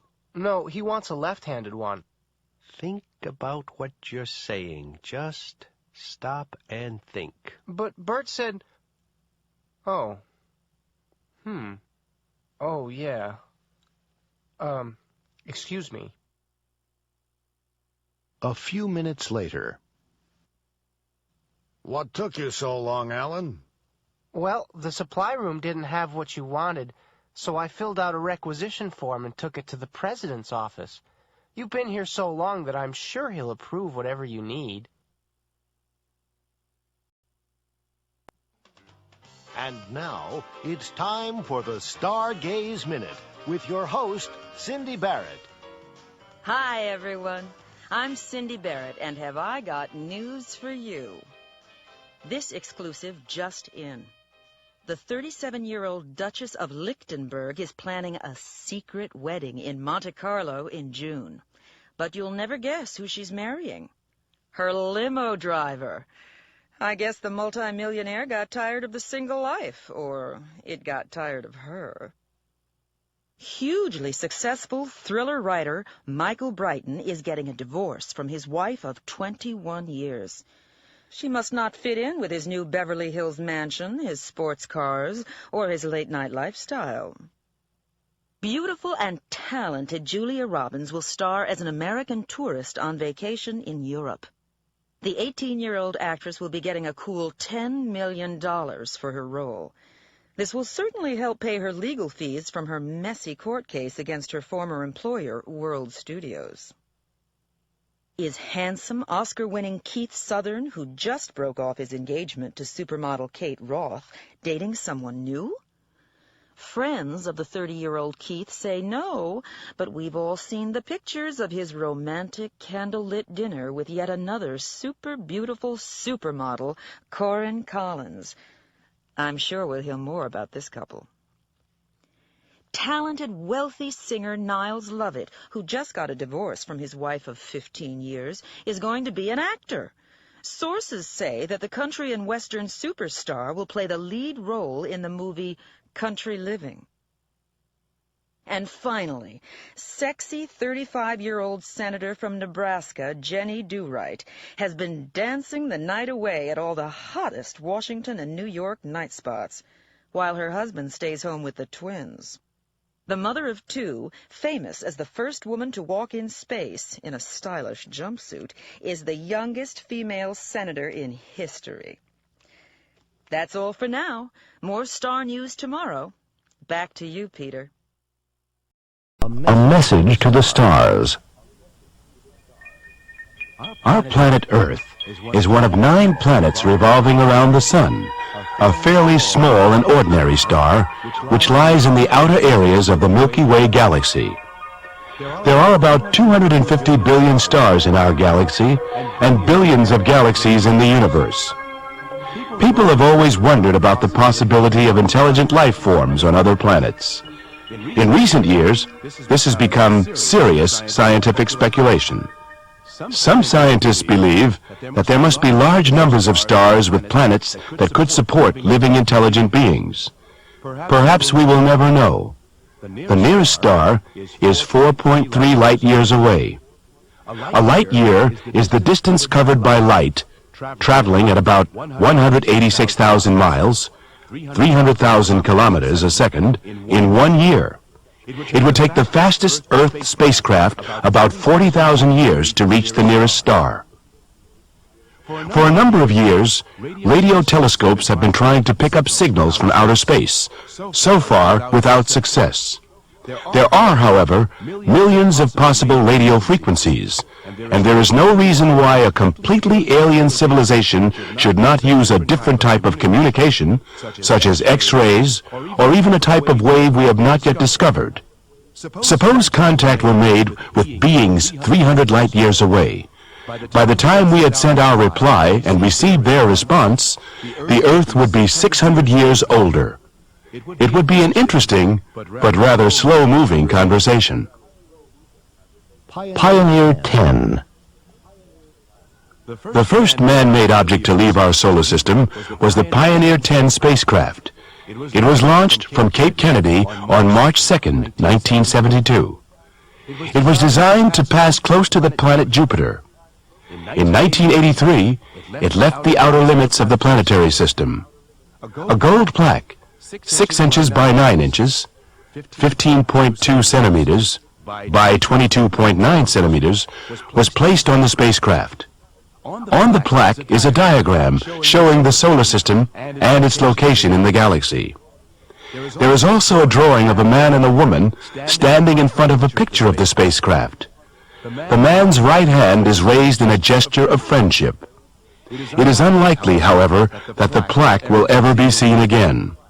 If it were found by an alien civilization, it seems improbable that they would be able to interpret it. The Voyager mission.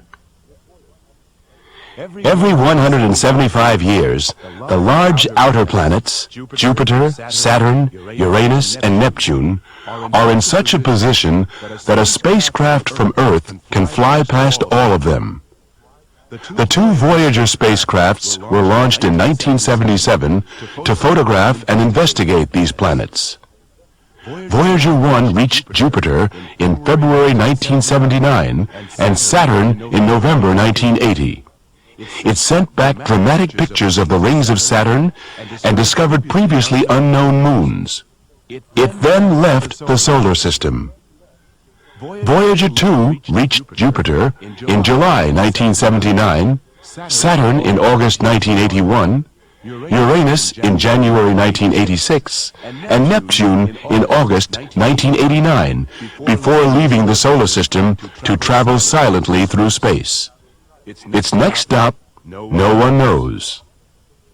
As well as a pictorial plaque, Voyager 2 carries a gold-sprayed disc. The disc contains greetings in 60 languages, 140 photographs, and 1.5 hours of music and songs, ranging in style from Beethoven and Mozart to the Beatles and Chuck Berry. Janet and Bruce live in Houston. Janet's younger sister, Pam, who lives in Denver, is flying down to spend a long weekend with them. Bruce, I think it's time to go and meet Pam at the airport. Oh, no. There's no need to hurry. There's plenty of time. It's only 8:30. There won't be much traffic at this time of night. You never know, and I think your watch must be slow. I have 8:40. I'd rather be too early than too late. It'll take her a while to get her luggage. Oh, come on, Bruce. It's time we were leaving. We can always have some coffee at the airport. I'd rather see the end of the basketball game, but never mind, we'd better go. Janet, wait a minute. The phone's ringing. Hello? Oh, Pam. Where are you? I'm still in Denver. The flight's been delayed. You caught us just in time. Oh, good. The plane won't be leaving for another hour at least. Look, don't bother to come out to the airport. It's no trouble. We'll meet you. No, I'd really rather you didn't. Honestly. Now, don't be silly, Pam. We'll pick you up. No, Janet, I'd rather get a taxi. We'll be there, Pam. See you later.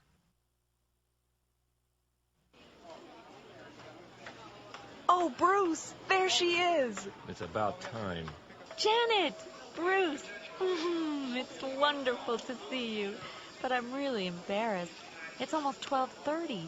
Well, we couldn't let you find your own way. Not at this time of night.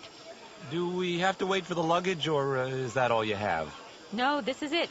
I didn't check anything. Great. It always takes forever at this airport. I know. It's about time they did something about it.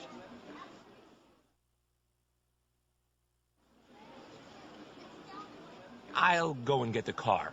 I won't be long. Well, Pam, what would you rather do tomorrow morning? Sleep in or go shopping? You mean this morning? I'd rather go shopping, but there's no need for you to come with me. I'd rather you slept in. You must be exhausted. Besides, it isn't as if this were my first visit to Houston. Thanks for inviting me to speak at your career assembly.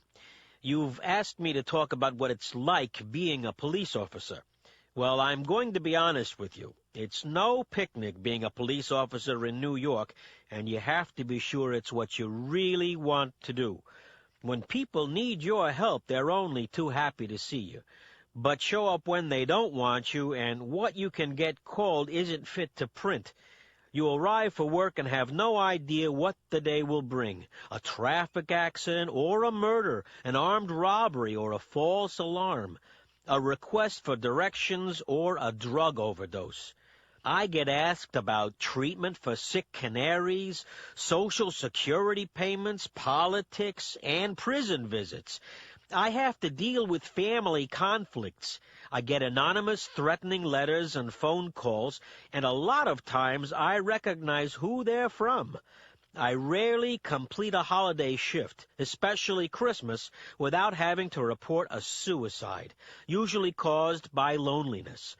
Every day there are drunks, fights, bodies, demonstrations, the brutal and the brave, the villains and the victims, the haters and the lovers, and the just plain indifferent. It isn't easy. What kind of person measures up to such a job? Any one of you. There's no minimum height requirement. You can be tall or short. But regardless of your height, you're obviously no good if you don't have the stature for the job.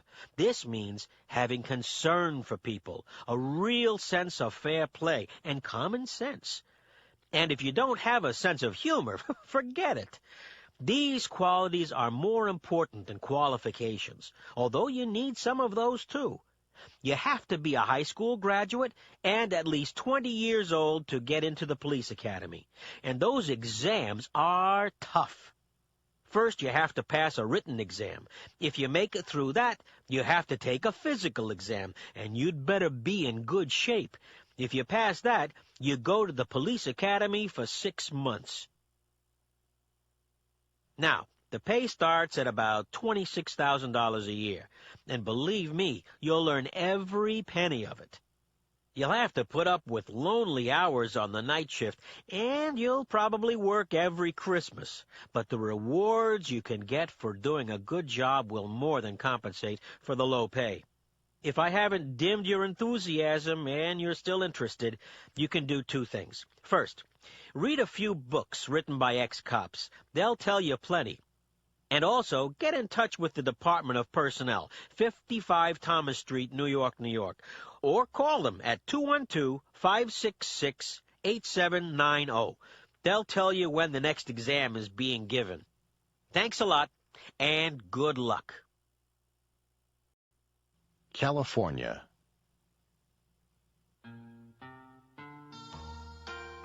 In 1848, gold was discovered at Sutter's Mill, about 100 miles east of San Francisco, and the first great gold rush began.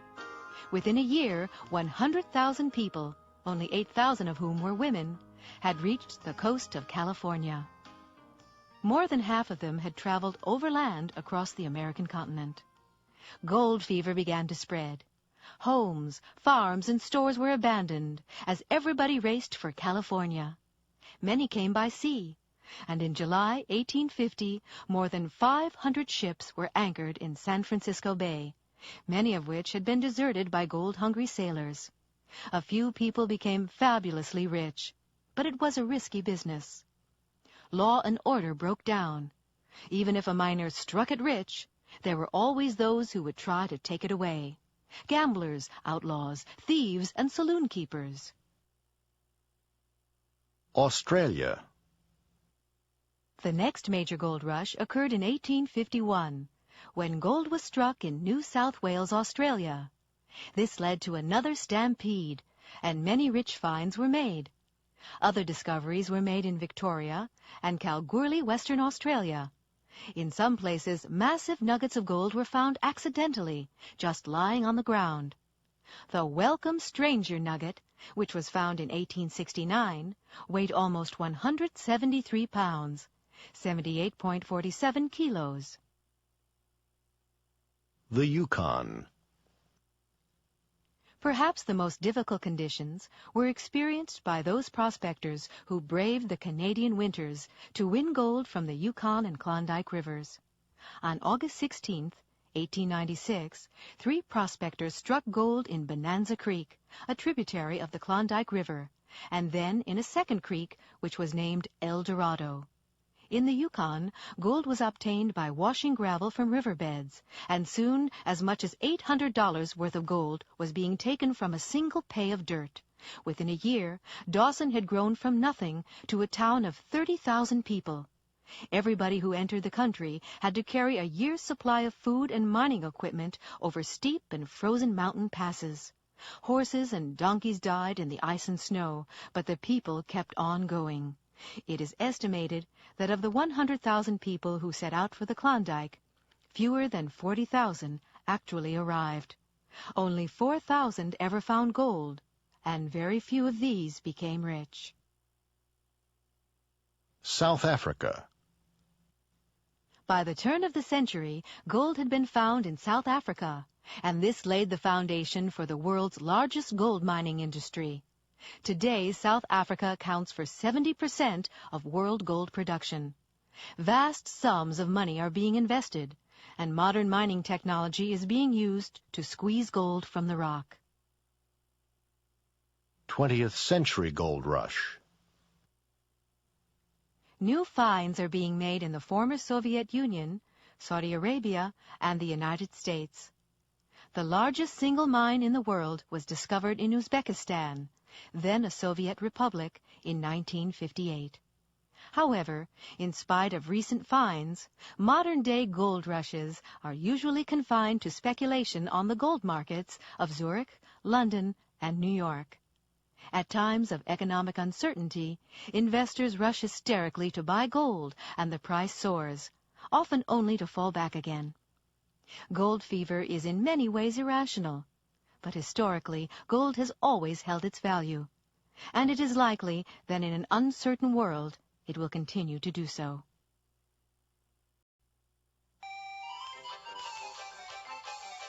Good morning. This is What's New, Portstown, Delaware's favorite radio talk show. I'm your host, John Barca. In the studio with me is Sandy Farnham, the daughter of famous circus owner T.P. Farnham. Sandy, the circus will be here in Portstown for 2 weeks. That's right, isn't it? Yes, that's right, John. We open tomorrow for 2 weeks. Has the circus arrived yet, Sandy? No, not yet. It's on the road somewhere between New Jersey and here. I suppose there's a lot to be done between now and the first show. Yes, I've already been here for 3 days.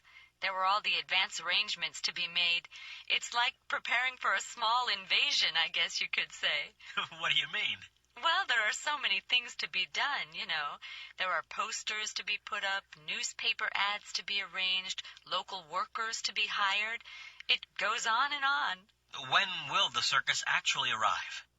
In the next hour or two. The first truck should be arriving any minute now, and then the hard work really begins. Most people love the circus, but not many realize how much work there is, do they? That's right. We'll be working all day and most of the night. It's a lot like moving a small army, but I'm keeping my fingers crossed. By tomorrow morning, everything will have been set up in time for the afternoon performance. But first, there's the big parade down Main Street at 11:30. Don't forget to come out and see us. Thank you, Sandy, for coming in to talk to us. Now, don't forget, folks, the big circus parade will start from the pier at 11:30. Go along Main Street past the high school and end in Lincoln Park.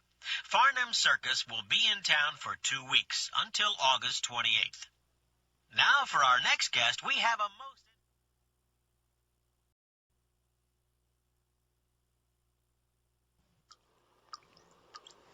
Tim, that bathroom faucet is still dripping. It's driving me crazy. I thought you said you were going to fix it. Oh, yeah. The washer needs replacing. Why don't you replace it then? That's easier said than done. I think you'd better call a plumber and get it done. I'm not really sure how to do it. Sorry, Mom. Mark and Tina are going on vacation next week. They're driving to Las Vegas. Mark always gives Tina a lift to work. He's dropping her off outside her office. Tina, I won't be able to pick you up from work tonight. I'm having the car tuned up. I thought we'd better have it done before we go. Good idea. When are you picking it up? At 5:45. Why? Well, I want to have my hair done before we leave. I'll try to make an appointment to get it done after work. Then you can pick me up at the hairdresser's. Okay. Call me at work and let me know what time, okay? All right. I'll call you later. Bye.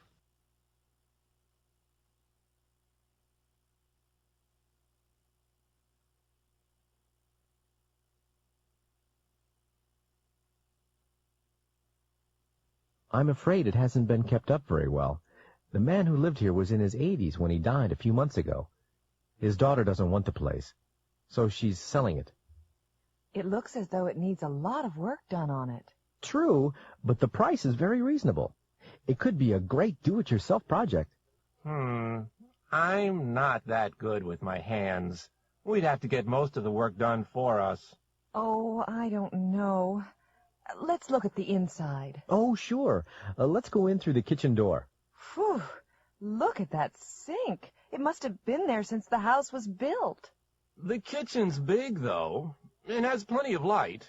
We always wanted an eat-in kitchen. We'd have to have all new cabinets and major appliances. New stove, refrigerator, dishwasher. Well, we'd have to start with having new plumbing installed.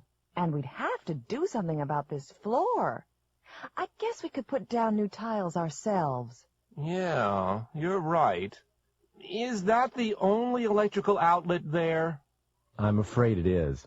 It looks pretty old. I'm sure the whole place would need rewiring. We'd certainly have to have that done even before the plumbing. We would need a lot more outlets, too. Would you like to see the rest of the house? The dining room and living room are through here. Oh, wow. These walls. I guess we'd have to cover all the walls with plasterboard. That's easier said than done. We'd have to get somebody to put up the plasterboard. Then we could do the painting. And of course the ceilings need painting. But we could do that too. What's the upstairs like? More of the same. As you say, all the walls and ceilings need work.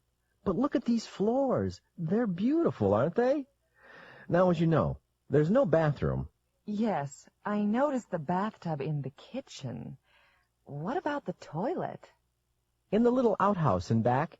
Anyway, I was about to say that you could have the small bedroom upstairs converted into a bathroom. More plumbing costs. But of course, we'd have to have it done. We couldn't live without indoor plumbing. Absolutely. Is there anything else that has to be done? Well, you'd have to get the roof repaired pretty soon. The sooner the better, if you ask me. It looks like water has been coming in over there. And we'd have to have a new oil burner put in, I guess. Plus, we'd have to have the windows weatherproof to keep the heat in during the winter. I bet it'll cost a fortune to heat this place. Well, of course, you'd want to insulate before you have the plasterboard put on. Yeah, I guess we could put in the insulation. So when it comes down to it, the only things we can do are put down the new tiles, put in the insulation, and paint the place. Right, and I wonder how good a job we'd do even with that. Well, thanks for showing us around, but I think we'd be better off knocking it down and starting all over again. Getting in shape. Here are instructions for 2 fitness exercises. Warm-up exercise. Stand with feet apart and arms out at shoulder level. Bend forward, twisting the torso at the same time to touch the right hand to the left foot. Stand upright again with arms out. Then bend forward and twist, touching the left hand to the right foot. Repeat 10 times on each side the first day, gradually increasing to 20 repetitions on each side. Twisting sit-ups. Lie on your back with legs bent at the knees.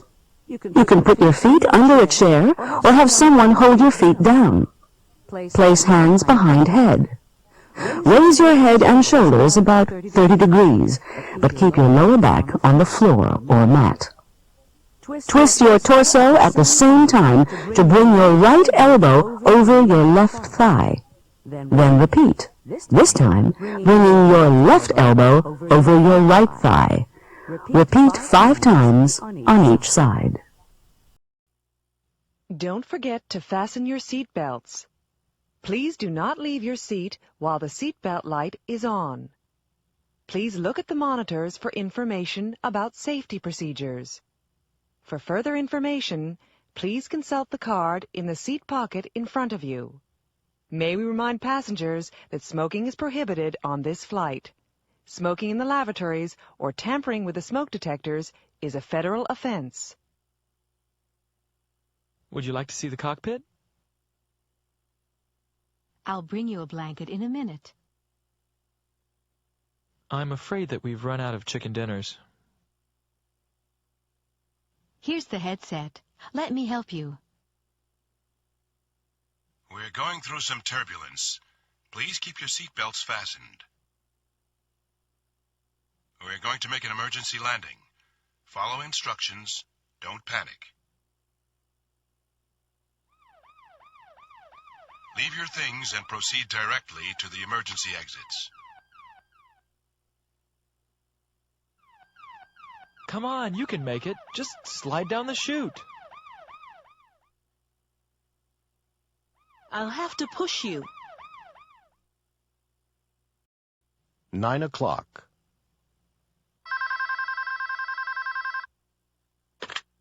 Good morning, Peter Daniels' office. Hi, Rosa. It's Judy. Could you give Peter a message, please? I won't be in until Friday. I have the flu. I saw the doctor this morning. Okay, Judy. I'll give him the message. I hope you feel better soon. 11:40.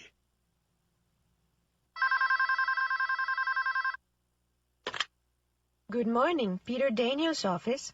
Hi, Rosa. Hi, George. What can I do for you? Peter isn't there, is he? No, he won't be in until tomorrow. Well, it's just that I need Wednesday off. You see, my grandmother died yesterday, and I'll have to go to the funeral. Oh, I'm sorry. How old was she? 92. 3:20.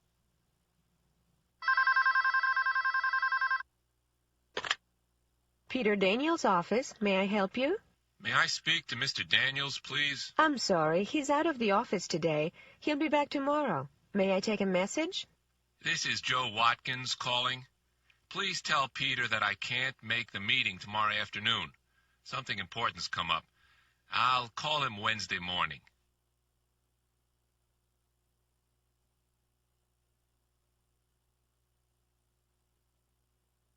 It's Tuesday morning. Peter Daniels has just returned to the office. Look at the messages and listen to Rosa's report. Good morning, Rosa. Could you come in for a minute, please? Good morning, Peter. Did you have a good trip? Yes, thanks. It went very well. You had a few messages yesterday. Should I run through them? Yes, go ahead. Okay. Judy called. She said she wouldn't be in until Friday. Oh? Why is that? She said she had the flu. Okay. What else? George came in looking for you. He said he wanted tomorrow off. Did he say why? Yes, he told me his grandmother had died and he'd have to go to the funeral. Oh, I'm sorry to hear that. I'd better talk to him later on. Then Joe Watkins called. He said he couldn't make the meeting this afternoon, but would call you on Wednesday morning.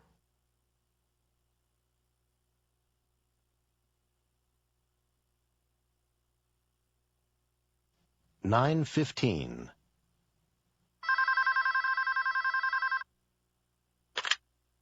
Chris Matthews' office. I'd like to speak to Chris Matthews, please. I'm sorry, she isn't in today. Would you like to leave a message? Sure. I'm calling from Wilson Auto Sales. It's about our new car. It isn't ready yet. There was a mix-up at the factory. 10:30.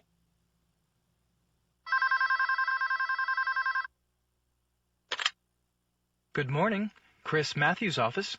Good morning. This is John North from Janik International. May I speak to Ms. Matthews, please? Ms. Matthews is out of the office today. Would you like to leave a message? Just tell her I called. I'll be out of my office tomorrow, but I'll try to reach her from where I'll be. Okay, Mr. North. And what company did you say you were from? Janik International. That's Jannick International. 1:10.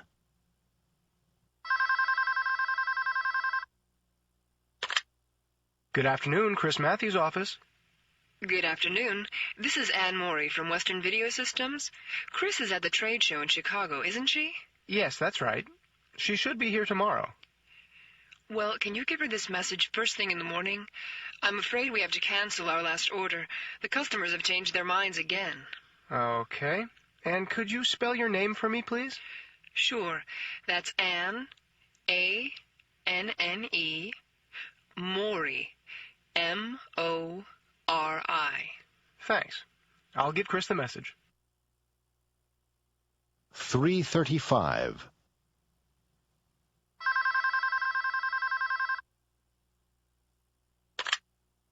Chris Matthews' office. Hello. Is Ms. Matthews in? No. She'll be here tomorrow morning. May I take a message? My name is Susan Ellis. E-L-L-I-S. Would you have her call me as soon as she gets in? It's urgent.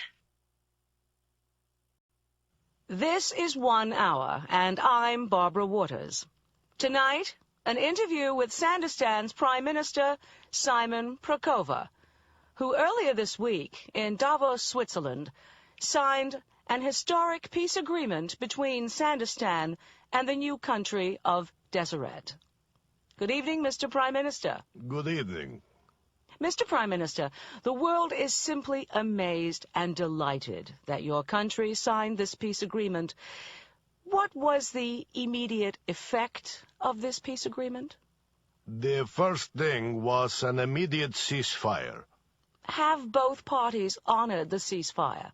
Oh, yes, so far. What will happen next? Well, now we have to begin talks to work out the details.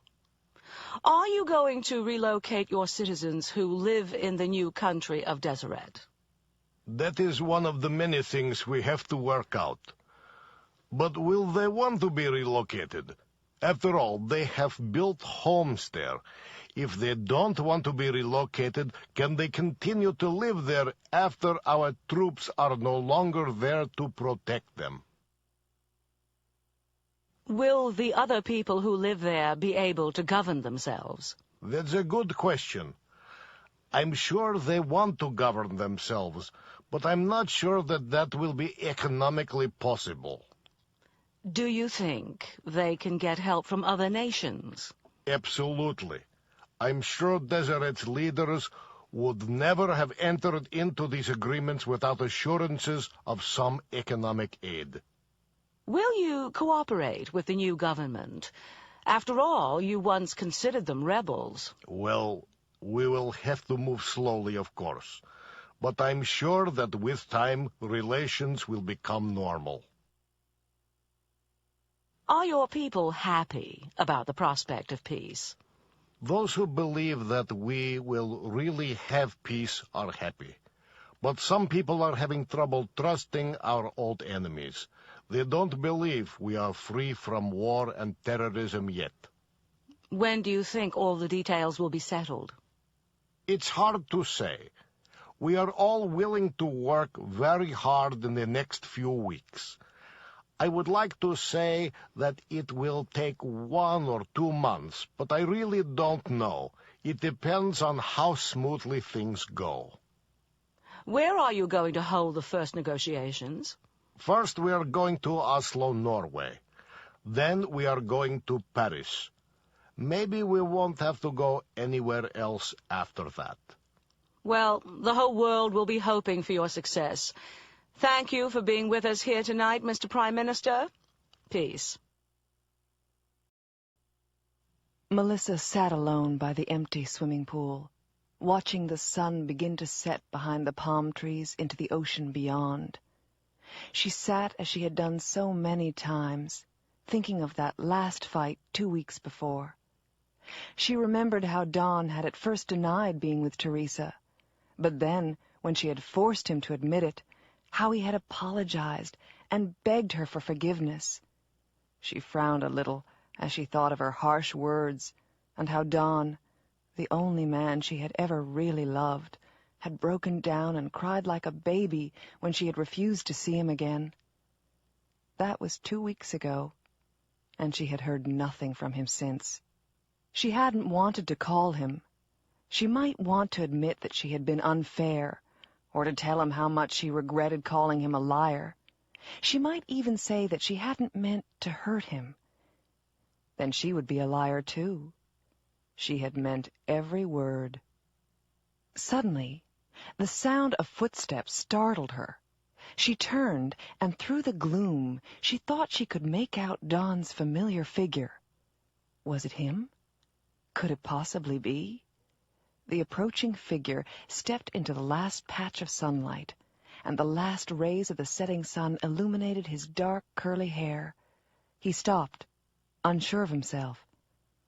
"Oh, Don," she said softly, trying to control her voice. "What are you doing here?" "Melissa," he cried, "don't send me away." She sighed deeply as he ran to where she sat. He took her hands tightly in his. "My darling," he whispered, "can you ever forgive me?" She started but checked herself.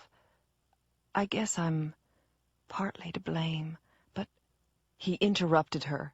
"That's all in the past. Let's not ever talk about it again, not ever." "Darling, promise me something." "What?" she asked cautiously.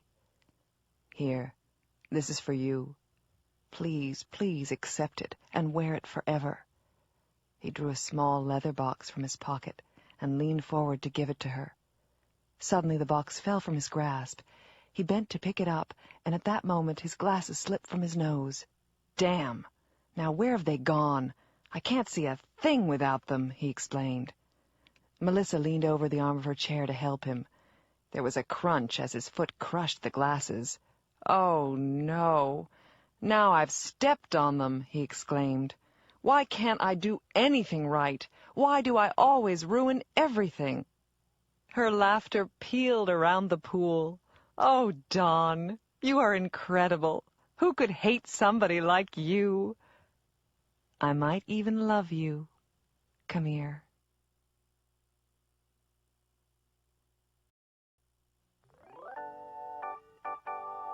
When Simon and I met 3 years ago, I remember telling all my friends that he was my Prince Charming. Later, when we had gotten to know each other really well, I told him about it. So he started calling me Cinderella. Right after we decided to get married, we heard that we could get married at Disney World. Well, not in the park itself, but at the hotels that are part of Disney World. We couldn't resist. Rachel looked beautiful. She was wearing a long white satin gown, and she rode to the reception in a glass carriage drawn by 6 magnificent white horses. I was waiting for her outside the hotel, along with 100 guests. The ceremony was lovely. We had decided to write our own vows, but apart from that, we had the usual traditional service.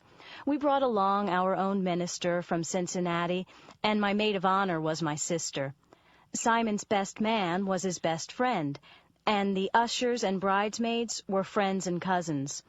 All the men wore tuxedos, and all the women wore long gowns.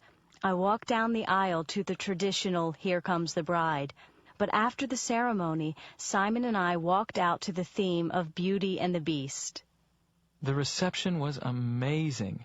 It all took place in front of a 60-foot-tall replica of Cinderella's castle, complete with twinkling lights.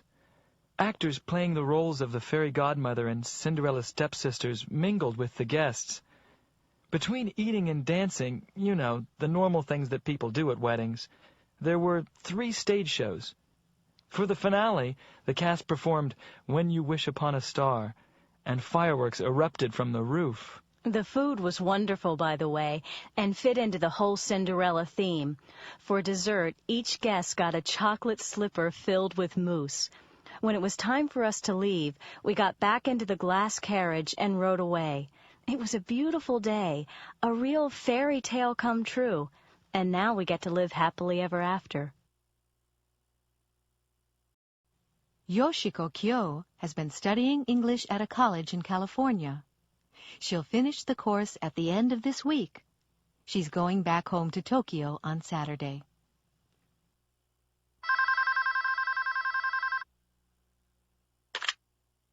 Streamline Taxi.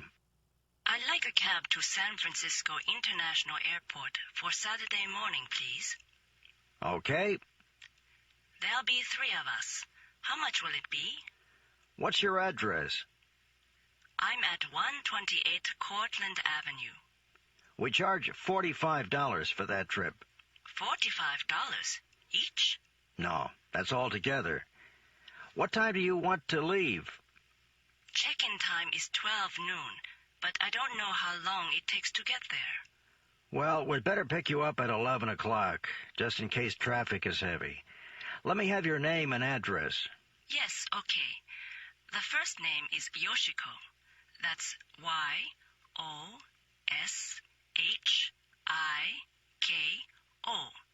And the last name's Kyo. K-Y-O.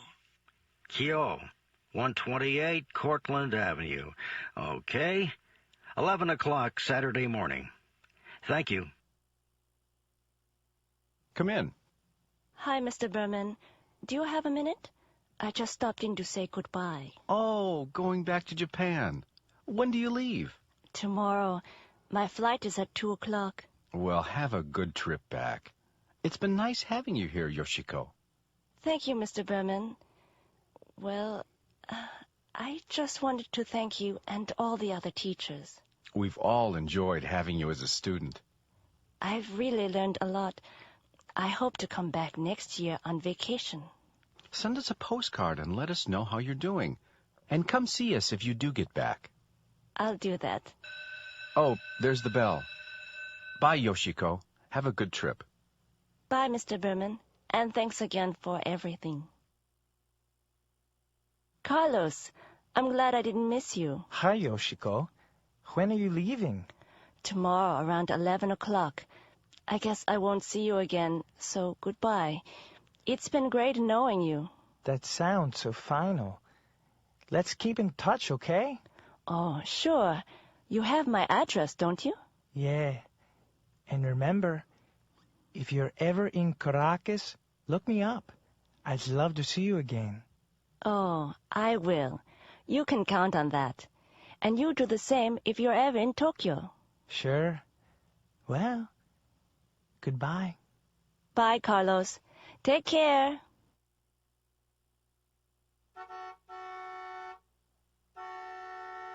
Yoshiko, the taxi's here. Are you ready? Do you have everything? Yes, thank you, Mrs. Simmons. And thank you again. Thank you, Yoshiko, for the pretty plant. Now, don't forget to write as soon as you get home, just to let us know that you got there safe and sound. Okay. Or maybe I'll call when the long-distance rates are low. The time difference is a mess, but I'll make sure I don't call in the middle of the night. You're so sweet, Yoshiko. Goodbye now. You'd better not keep the taxi waiting. Travel safely. Bye. Bye. Take care. Say goodbye to Mr. Simmons for me. Bye.